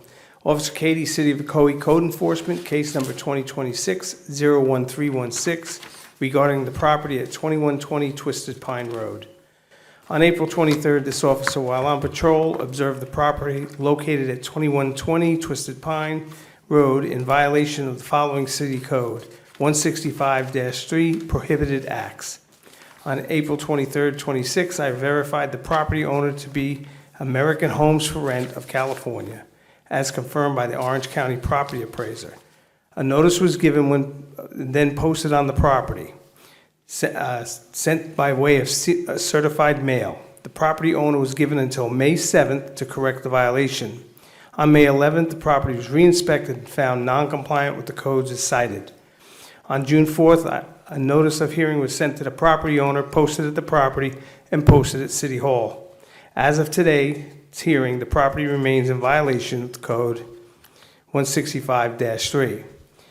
I have made contact with the resident of the property, Mr. Glory. He's here now. I spoke with him earlier before the hearing, and he thinks he can come within compliance of the order within 30 days. He's come to some financial difficulties.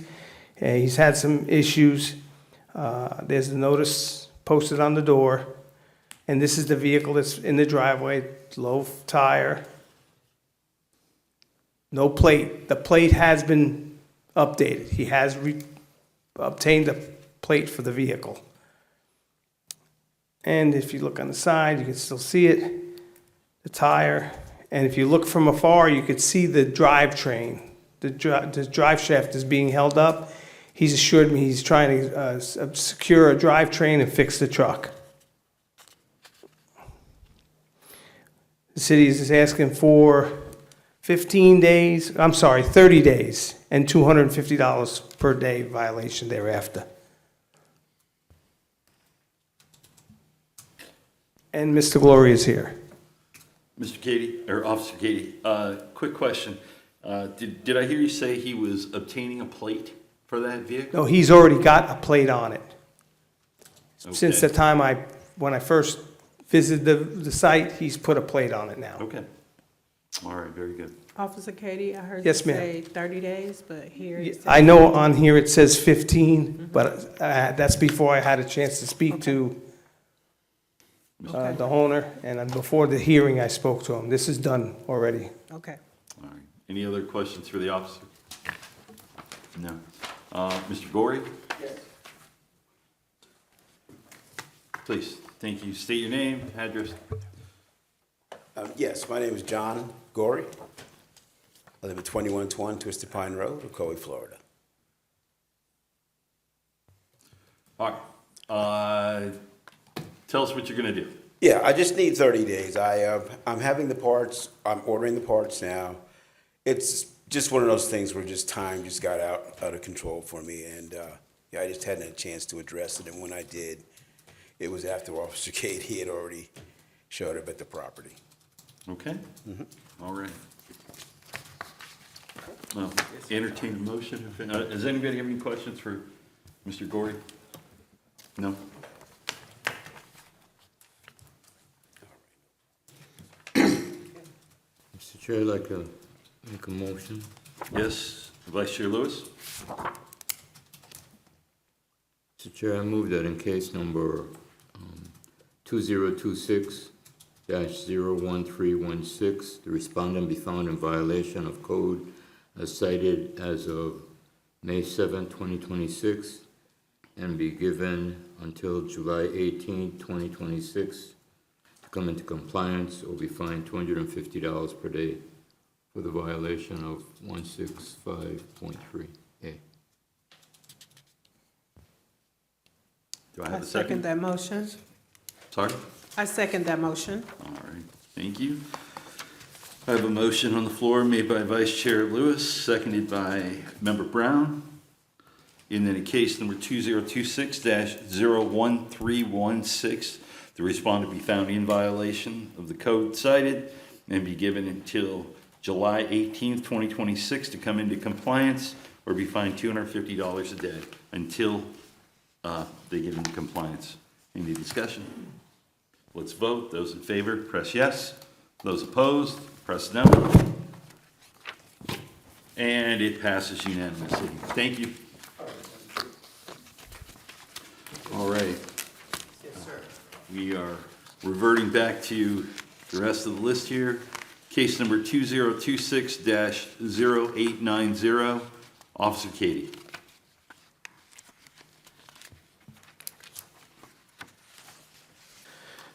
Officer Katie with the Ocoee Code Enforcement, case number 2026-00890, regarding the property at 316 Hormiga Street.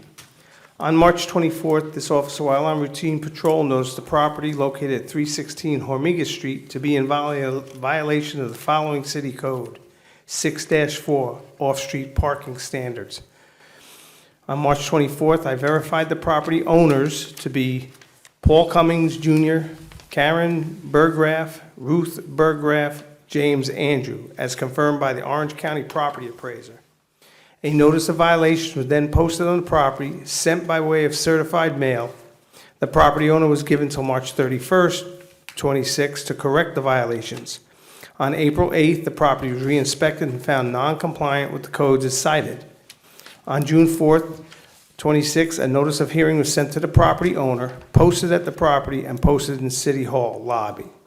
As of today's hearing, the property remains in violation of the code 6-4 off-street parking standard. I made initial contact with the homeowner the day I posted the initial NOV.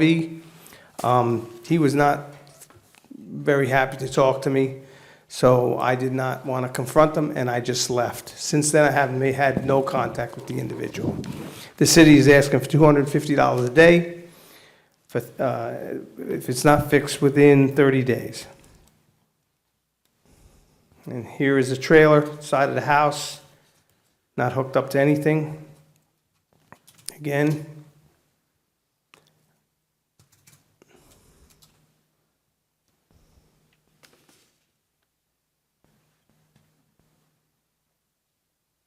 All right. We have any other questions for the officer? No? Let's go ahead and entertain a motion. Mr. Chair, I'd like to make a motion. Yes, Member Schultz?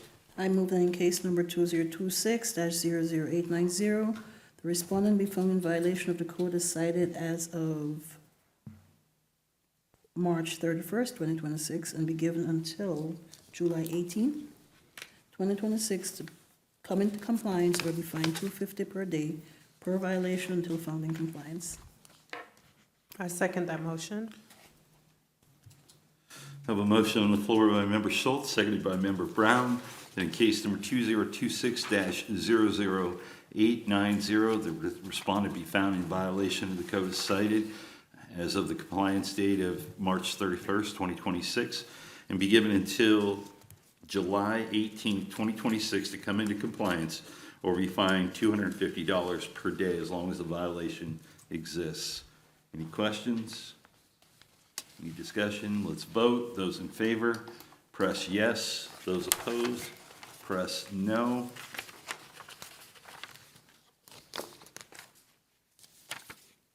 Somebody didn't push a button.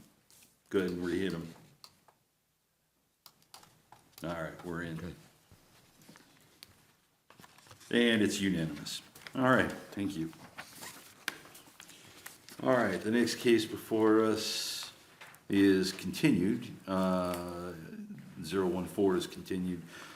Case number 2026-01086, Officer Toby.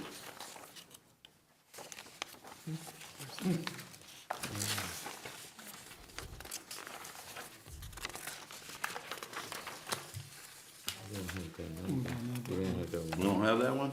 Nope. Does that one continue? Yes, it was, dismissed. 1086. Should be 2026-01234. 1234. 1,000 Okay, Fluellen. sounds good. All right, thank you, I appreciate that. Yes, sir. All right, next case before us is 2026-01234, Officer Loeffler. Sorry, thanks, guys.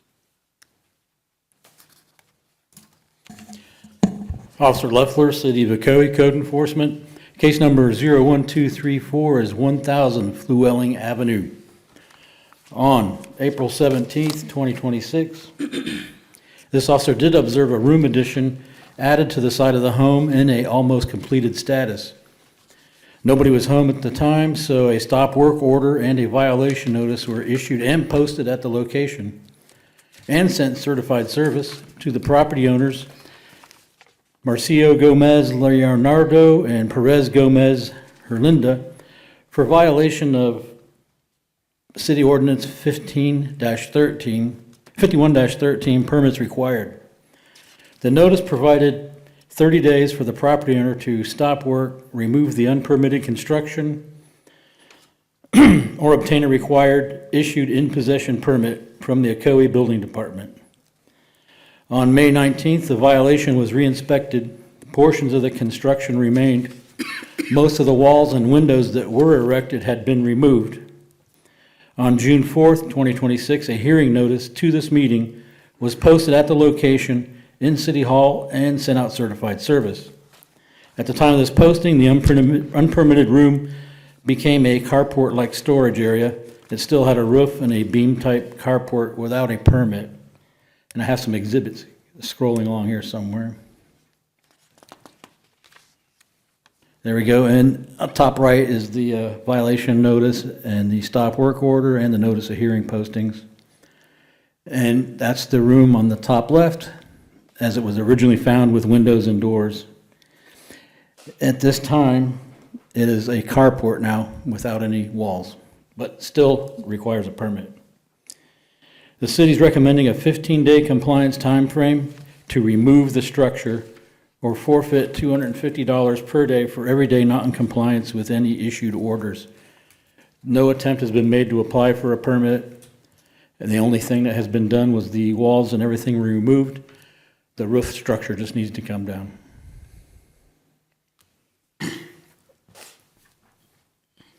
Any Is the questions? vehicle, that white vehicle, is it parked like on the grass? Isn't that a violation too? The white van? That is correct. I think that was there because of the construction on the room. It's not there anymore. Oh, okay.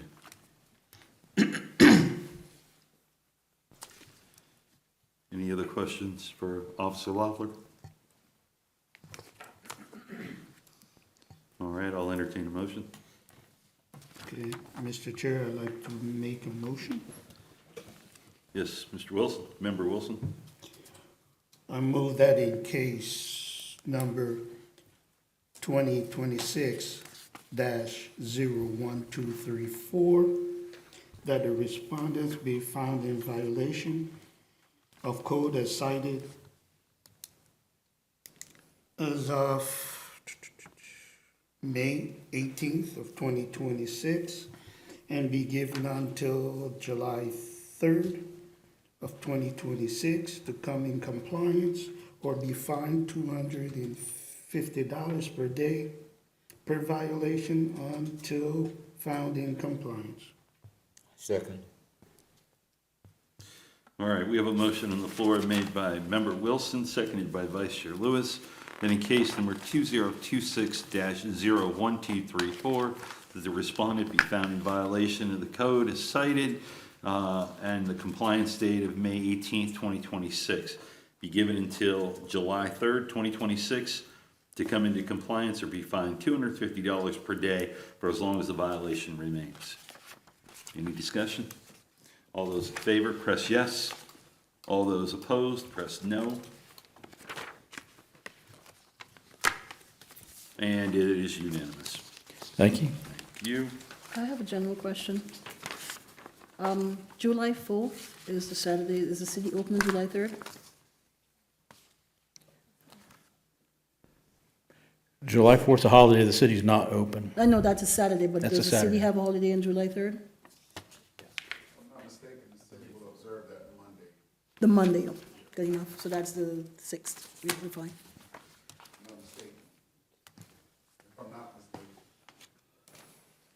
So- We good? No, it's just we're saying July 3rd, and it just hit me that July 3rd might be a holiday. Yeah, so they have to move to July 6th. They'd have to move it to July 6th or whatever. Business day, well, just, some, you know.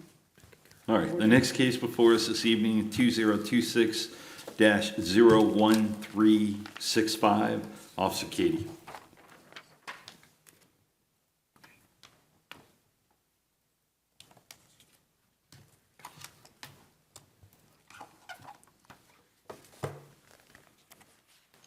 Again, good evening. Officer Katie, City of Ocoee Code Enforcement, case number 2026-01365, regarding the property at 5055 Waterwheel Court.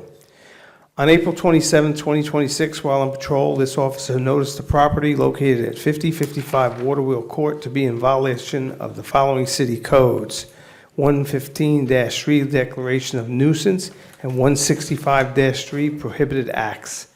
On April 27th, I verified the property owner to be Cox, Brian Cox Estate, as confirmed by the Orange County Property Appraiser. A notice of violation was then posted on the property, sent via certified mail. The property owner was given until May 11th to correct the violations. On May 13th, the property was re-inspected and found non-compliant with the codes as cited. On June 4th, a notice of hearing was sent to the property owner, posted at the property, and posted in the City Hall lobby. As of today's hearing, the property remains in violation of 115-3 Public Nuisance and 165-3 Prohibited Acts. I had been unable to make any contact with anybody at the home. It's been shuttered and closed for the entire period. And here are the exhibits. Here's my original posting and the vehicle.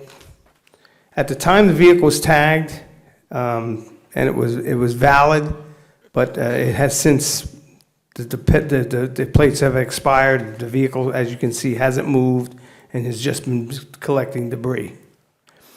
The city's asking for $250 a day, 30 days. That's $250 per day per violation. Per violation, per day.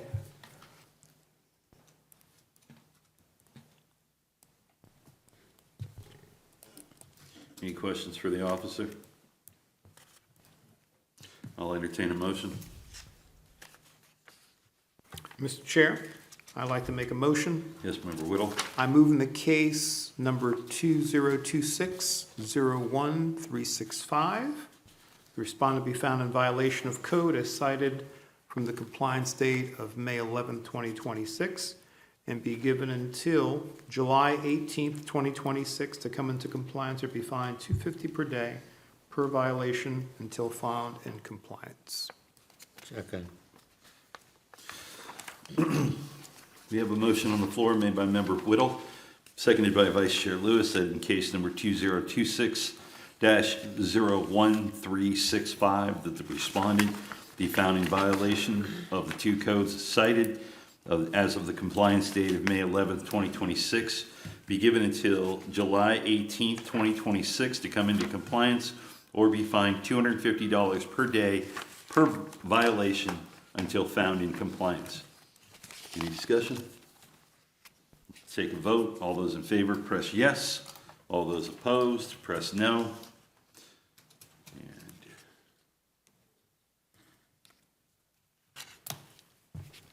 And it passes unanimously. Perfect. All right. Next case before us, case number 2026-01479, Officer Loeffler.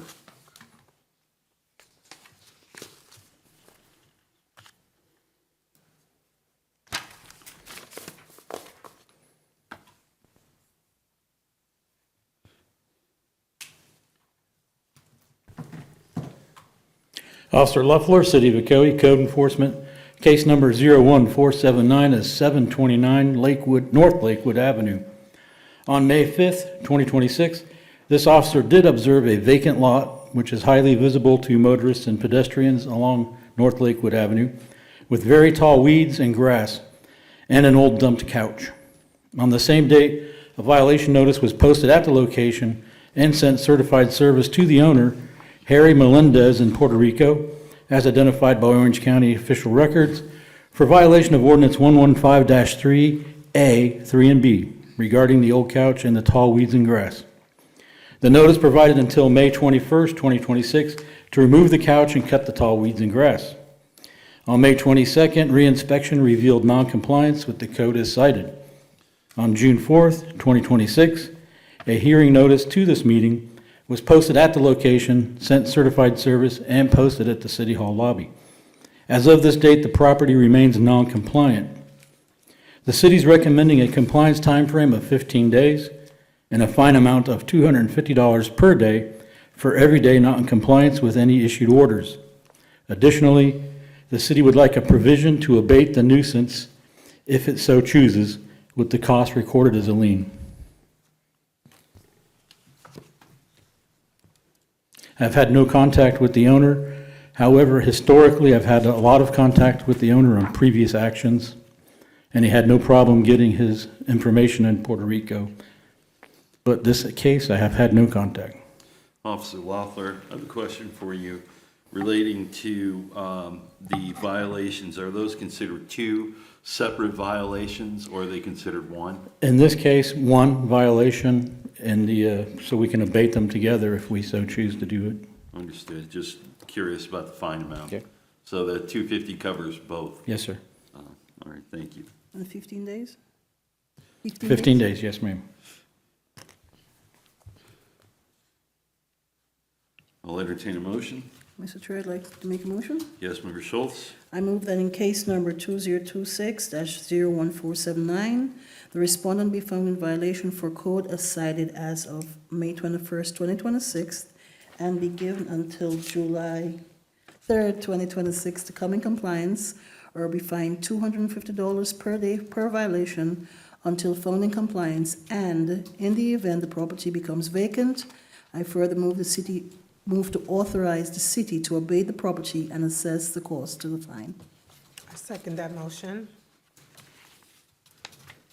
We have a motion on the floor made by Member Schultz, seconded by Member Brown, that in case number 2026-01479, that the respondent be found in violation of the code 115-3A and B, and the compliance date of May 21st, 2026.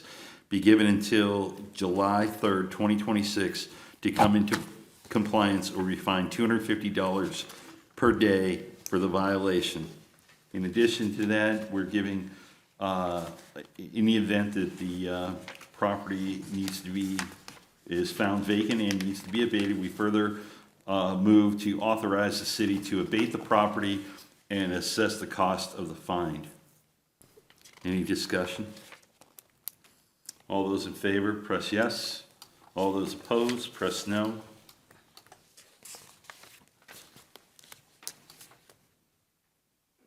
It passes unanimously. Thank you. Thank you.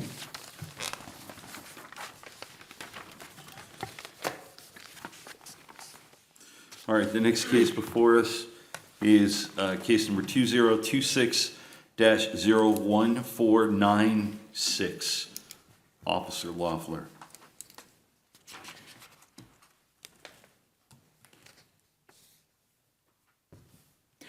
Officer Loeffler, City of Ocoee, Code Enforcement, case number 01496, is 62 East Circle Key. On May 6, 2026, this officer did observe two abandoned inoperable vehicles parked in the rear side yard. Both vehicles with expired license tags had tall weeds and grass underneath and surrounding them.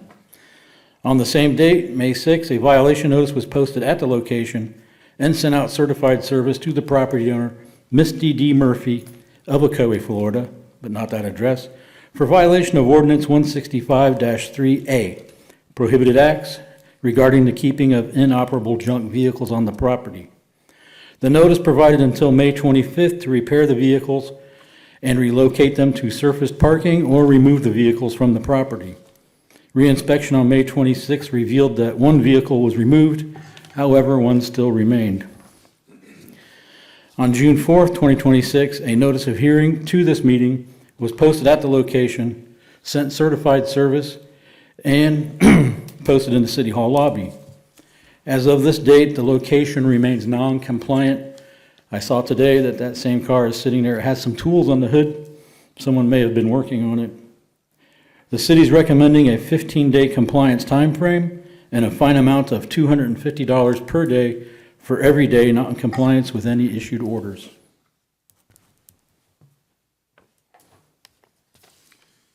Any questions for the officer?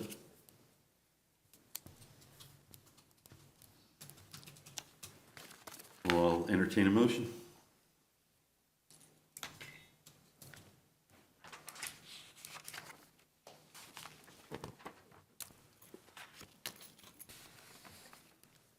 Mr. Chair, I'd like to make a move. Yes, Member Schultz? I move that in case number 2026-01496, respondent be found in violation of the code as cited as of May 25th, 2026, and be given until July 3rd, 2026 to come into compliance or be fined $250 per day per violation until found in compliance. Second. All right, we have a motion on the floor made by Member Schultz and seconded by Vice Chair Lewis that in case number 2026-01496, that the respondent be found in violation of the code 165-3A and the compliance date of May 25th, 2026, and be given until July 3rd, 2026 to come into compliance or be fined $250 per day for as long as the violation exists. Any discussion? Let's take a vote. Those in favor press yes. Those opposed press no. And it passes unanimously. Perfect. All right. All right, the last one I think we have here for this evening is 2026-01569, Officer Loeffler.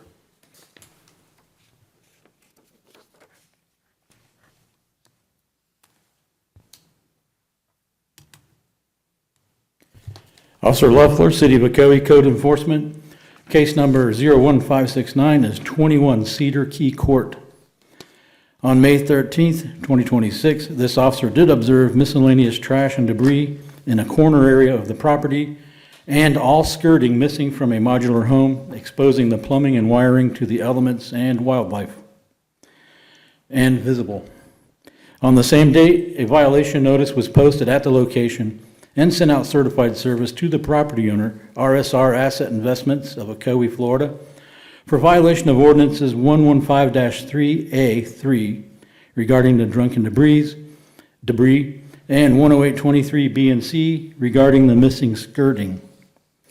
The notice provided until May 28th to install new skirting as described within the code and to remove the junk and debris.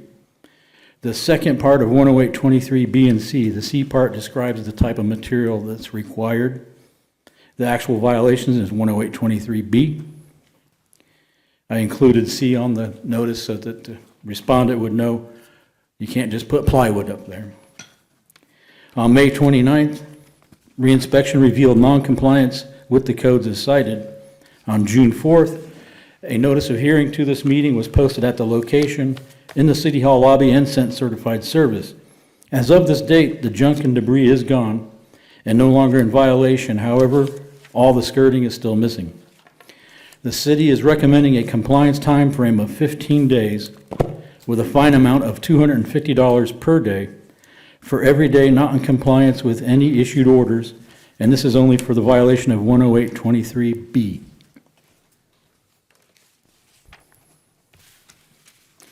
And in the exhibits here, that was the pile debris.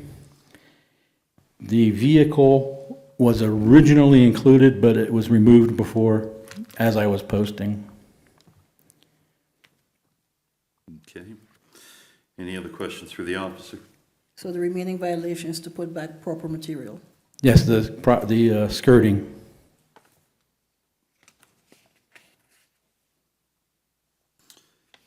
If there's no other questions, I'll entertain a motion. Mr. Chair, I'd like to make a motion. Yes, Member Wilson. I move that in case 2026-01569, that the respondents be found in violation of the code as cited on date May 28th of 2026 and be given until July 3rd of 2026 to come in compliance or be fined $250 per day per violation until found in compliance. I second that motion. We have a motion on the floor made by Member Wilson, seconded by Member Brown, that in case number 2026-01569, that the respondent be found in violation of code number 108-23B, and as of the compliance date of May 28th, 2026, and be given until July 3rd, 2026, to come into compliance or be fined $250 per day for the violation until it comes into compliance. Any discussion? Let's vote. All those in favor, press yes. All those opposed, press no. All right, it passes unanimously. Thank you. Excellent. All right, Board, we move on to case resolutions at this point. It's really just of order imposing fines at this point. You guys see that at the bottom. All right. The first case is case number 2025-02782, Officer Toby.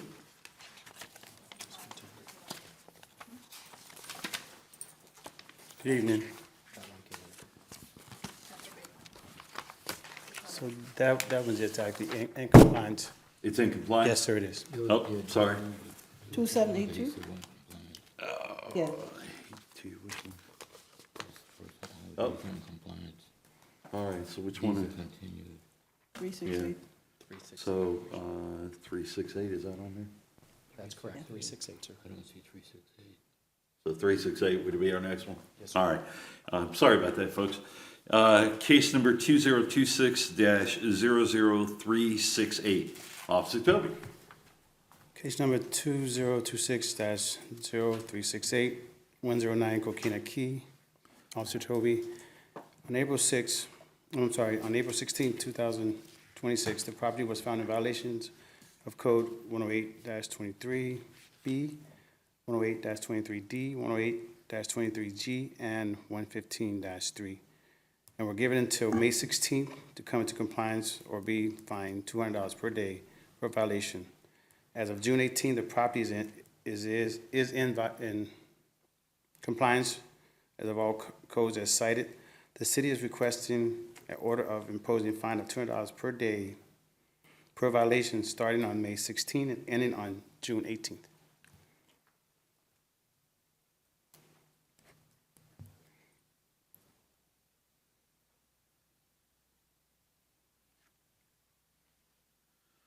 Officer Toby, can you repeat that again? So it's a fine of $200 per day? Per violation. How many violations were there? There were 4. 4 violations. Okay. 200 per day per violation. And the time frame again was May 16th of 2026? And ending of June 18th. June 18th, Yes. 2026. The property was re-inspected on May 19th by Sergeant Rodriguez and was not in compliance. So I had no contact with the owner as far as when he came into compliance. Understood. So we're just going as of today? Yes, Right. yes, sir. Okay. It was checked today, and it was in compliance today, so. Okay, and no response, nothing? No, I haven't heard Okay. anything from him. Not notified. Okay.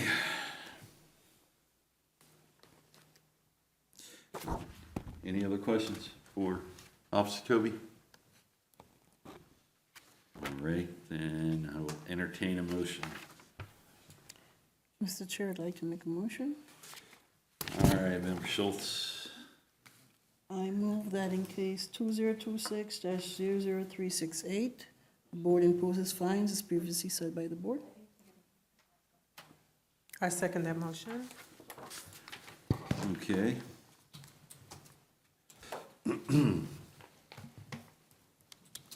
We have a motion on the board made by Member Schultz, seconded by Member Brown, that in case number 2026-00368, that the board imposes the fine as previously set by the board, and that was $200 per day per violation for the 4 violations through the period of May 16th, 2026 through June 18th, 2026. All those in favor? Press yes. All those opposed? Press no. Passes unanimously. Thank you. I forgot that was about occupancy too. Worst road, that's right.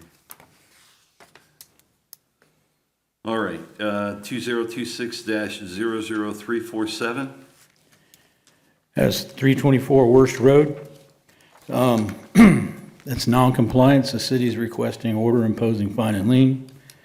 And that was for 3 violations at $100 per day.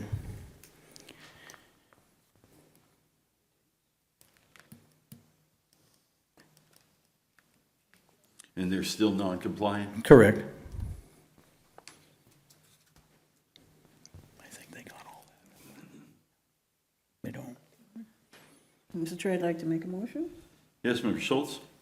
I move that in case number 2026-00347, the board imposes fines as previously said by this board. I second that motion. We have a motion on the board by Member Schultz, seconded by Member Brown, that in case number 2026-00347, that the board imposes the fines as previously set by this board. Any discussion? Go ahead and vote. All those in favor, press yes. Those opposed, press no. Passes unanimously. Excellent. All right.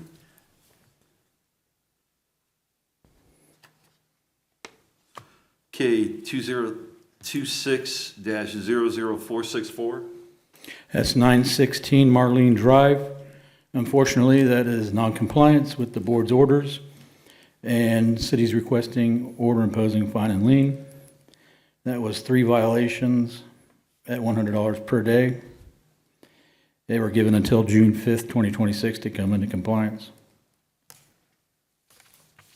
You said fine and lien?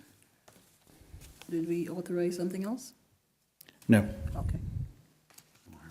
Any other questions for the officer? We'll entertain a motion.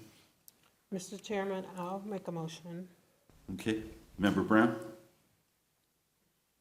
I'd like to make a motion that in case number 2026-00646. 464. 464? Yeah. 6464.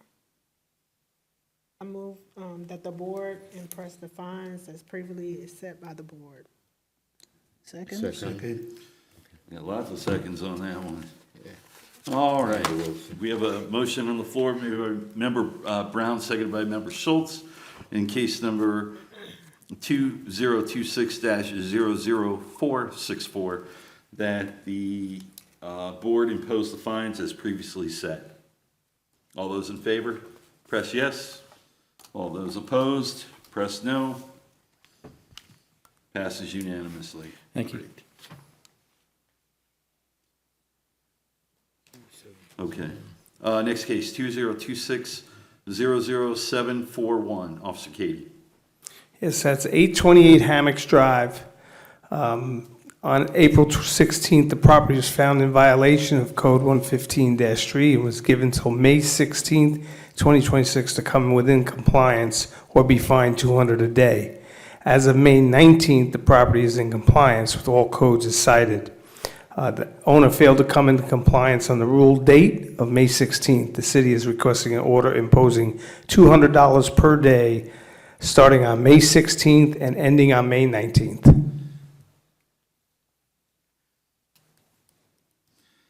And that's May 16th, 2026, May 19th, 2026. That is correct, sir. All right, thank you. All right. How many violations were there? Just one? Or was it more? Just the one. Just one? Yes.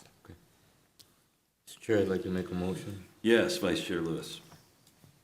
Mr. Chair, I move that in case number 2026-00741, the board imposes a fine as previously set of $200 per day, covering May 16th through May 19th, 2026. I second that motion.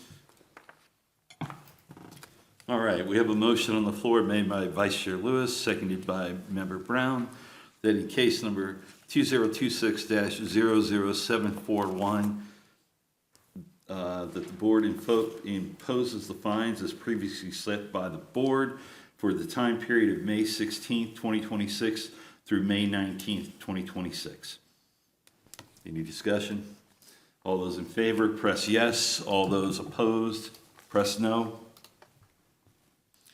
And it passes unanimously. Great. And this last one, right? Yeah. Okay, the last one I have here in the case resolutions is 2026-00942, Officer Loeffler. Unfortunately, we are still in non-compliance. City's requesting order imposing fine and lien. And that was for 2 violations, 10835 and 51-13. And the board gave them until June 5th, 2026, and that's $100 per day, times 2. From when, June 5th? From June 5th, you said? Correct. It's not in compliance, correct? Correct.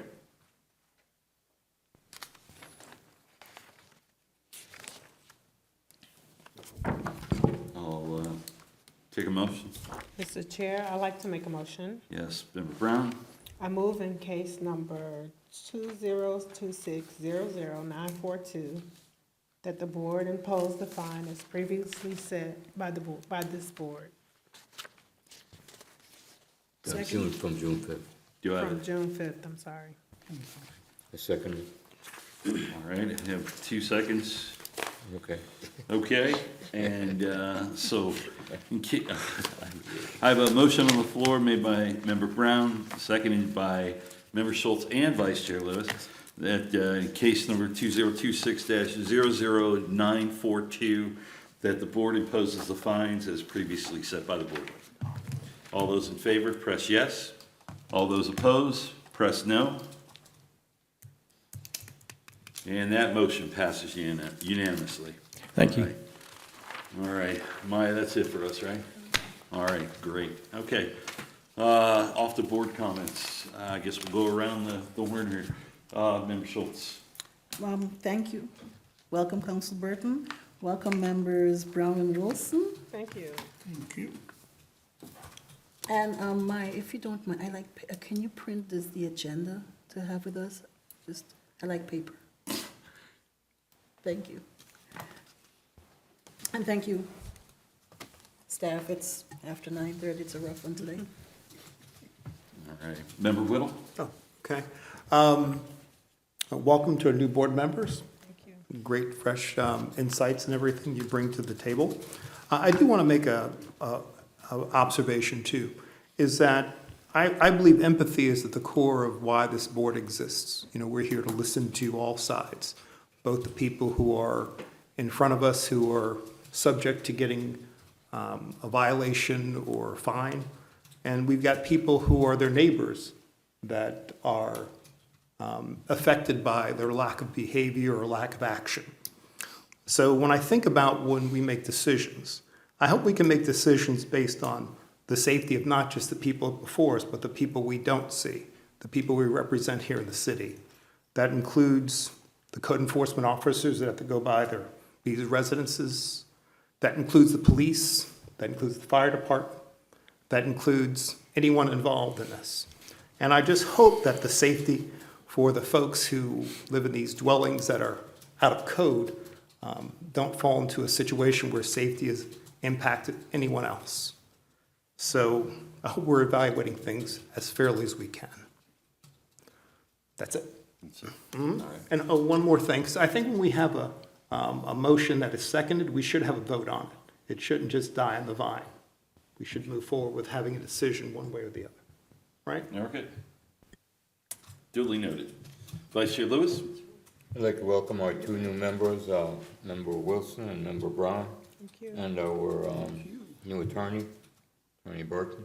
I think having a full board is really going to benefit us all. We should not have any quorum issues. And I think we are all serving the citizenry of Ocoee best of our ability with compassion, and as Member Whittle just said, looking out for the other people that are not necessarily before us, but the neighbors of those individuals. So we've had some sad situations tonight, but also we see that it impacts other people other than the people before us. And I agree that we try to look at the entire picture. And certainly the code enforcement officers are the ones that see it, police department, fire department, see what we don't see. But there's always two sides to every story. And we have to consider the stories that we're not hearing, which is the neighbors that aren't present. And it takes a lot for neighbors to sometimes show up. Because just human instinct, people say, well, you came and you testified against me. So I think we should always take that into account when we deliberate these cases. And again, I welcome the two new members. Welcome asset to us, and looking forward to working with you both and with the attorney. All right, thank you, Vice Chair Lewis. Member Wilson? Yes, sure, it's, welcome. Your first time here, just as I am, and I look forward in just serving the folks of the city of Ocoee. Perfect. Member Brown? Sure. I would just like to say thank you to everyone here for allowing me to bring my gifts and talents to this board. All right. Maya, any questions? Sergeant Rodriguez? Well, just to echo everyone, I want to welcome the new board members. Great to meet you all. I'm very happy that we have a new attorney on board. We can go ahead and get a lot of information and feedback from her. I also want to thank Mr. McFarland back there for coming in and verifying like permits and things of that nature to help us move some of these things along for when people come up and they want to talk about their cases and say, well, I have a permit. But now we have someone that's able to come and verify that or see the problems that they may have with their permits. I also want to thank the chief of police. I mean, he's always a very busy man. I'm glad he was here tonight to watch the board in action. All right. I apologize, I should say thank you, Chief, because we don't see you often. Thank you very much. He just wants to take that low-key position back there. He doesn't want to be the point of attack all the time, you know? So. Be careful since your number will be on speed dial. Officer Loeffler? No comments. All right. Officer Katie? Any comments this evening? No, sir. Yes. Sorry to hold you all up. That's quite all right. Chief, you're here. Any comments? I'll make it brief. We've had a long docket tonight. A lot of decisions were made that had to be made, and I am happy to see the direction that this board is going. You know, so I'm looking forward to it, and I will yield the rest of my time to Sarah. Counselor? Thank you. Yeah, thank you, everyone. Welcome to the new members, but also just looking forward to working with the board, providing guidance and counsel as best I can along the way as you guys tackle some of these decisions. Obviously, we had a tough one right off the bat here this evening, but great job with everyone considering all the different issues to be considered again, I just look forward to working with you all and moving things forward for the city. Thank you. Mr. McFarland, would you have any comments this evening? No, other than that, I'm happy to be of any assistance that I can be to y'all, and the Development Services Department look forward to working more closely with TVE and the code. Are you going to be with us on a regular basis? Either myself or our Director for Development Services will be present, yes. All right, thank you. We appreciate you being here. All right. Okay, I guess that leaves that to me. So, all right, new members, thank you for volunteering your time to be on this board. And I love the fact that you guys jumped right in first meeting. That's awesome. I love it. That just makes us a better board all the way around. All right. Counselor, we love to have you here. I'm glad to hear that you're going to be with us for a while. We went through a couple, but I think you got some staying power. You haven't scared me away yet. Not yet? Give it time. Anyways, all right, Chief, glad you're here. Thank you for being here. And obviously, Sergeant Rodriguez, he does a great job. We appreciate him being here as well. And of course, Maya down here at the end. She's awesome. So, with the reminders, yeah. You got the message sent, right? Okay. All right. Even if you have to print them yourself, it's still good. All I can say is that we won't be seeing you guys, anybody, until after the 4th of July. So everybody have a safe and healthy, happy 4th of July with your family, and be safe. And until our next meeting, this one's adjourned.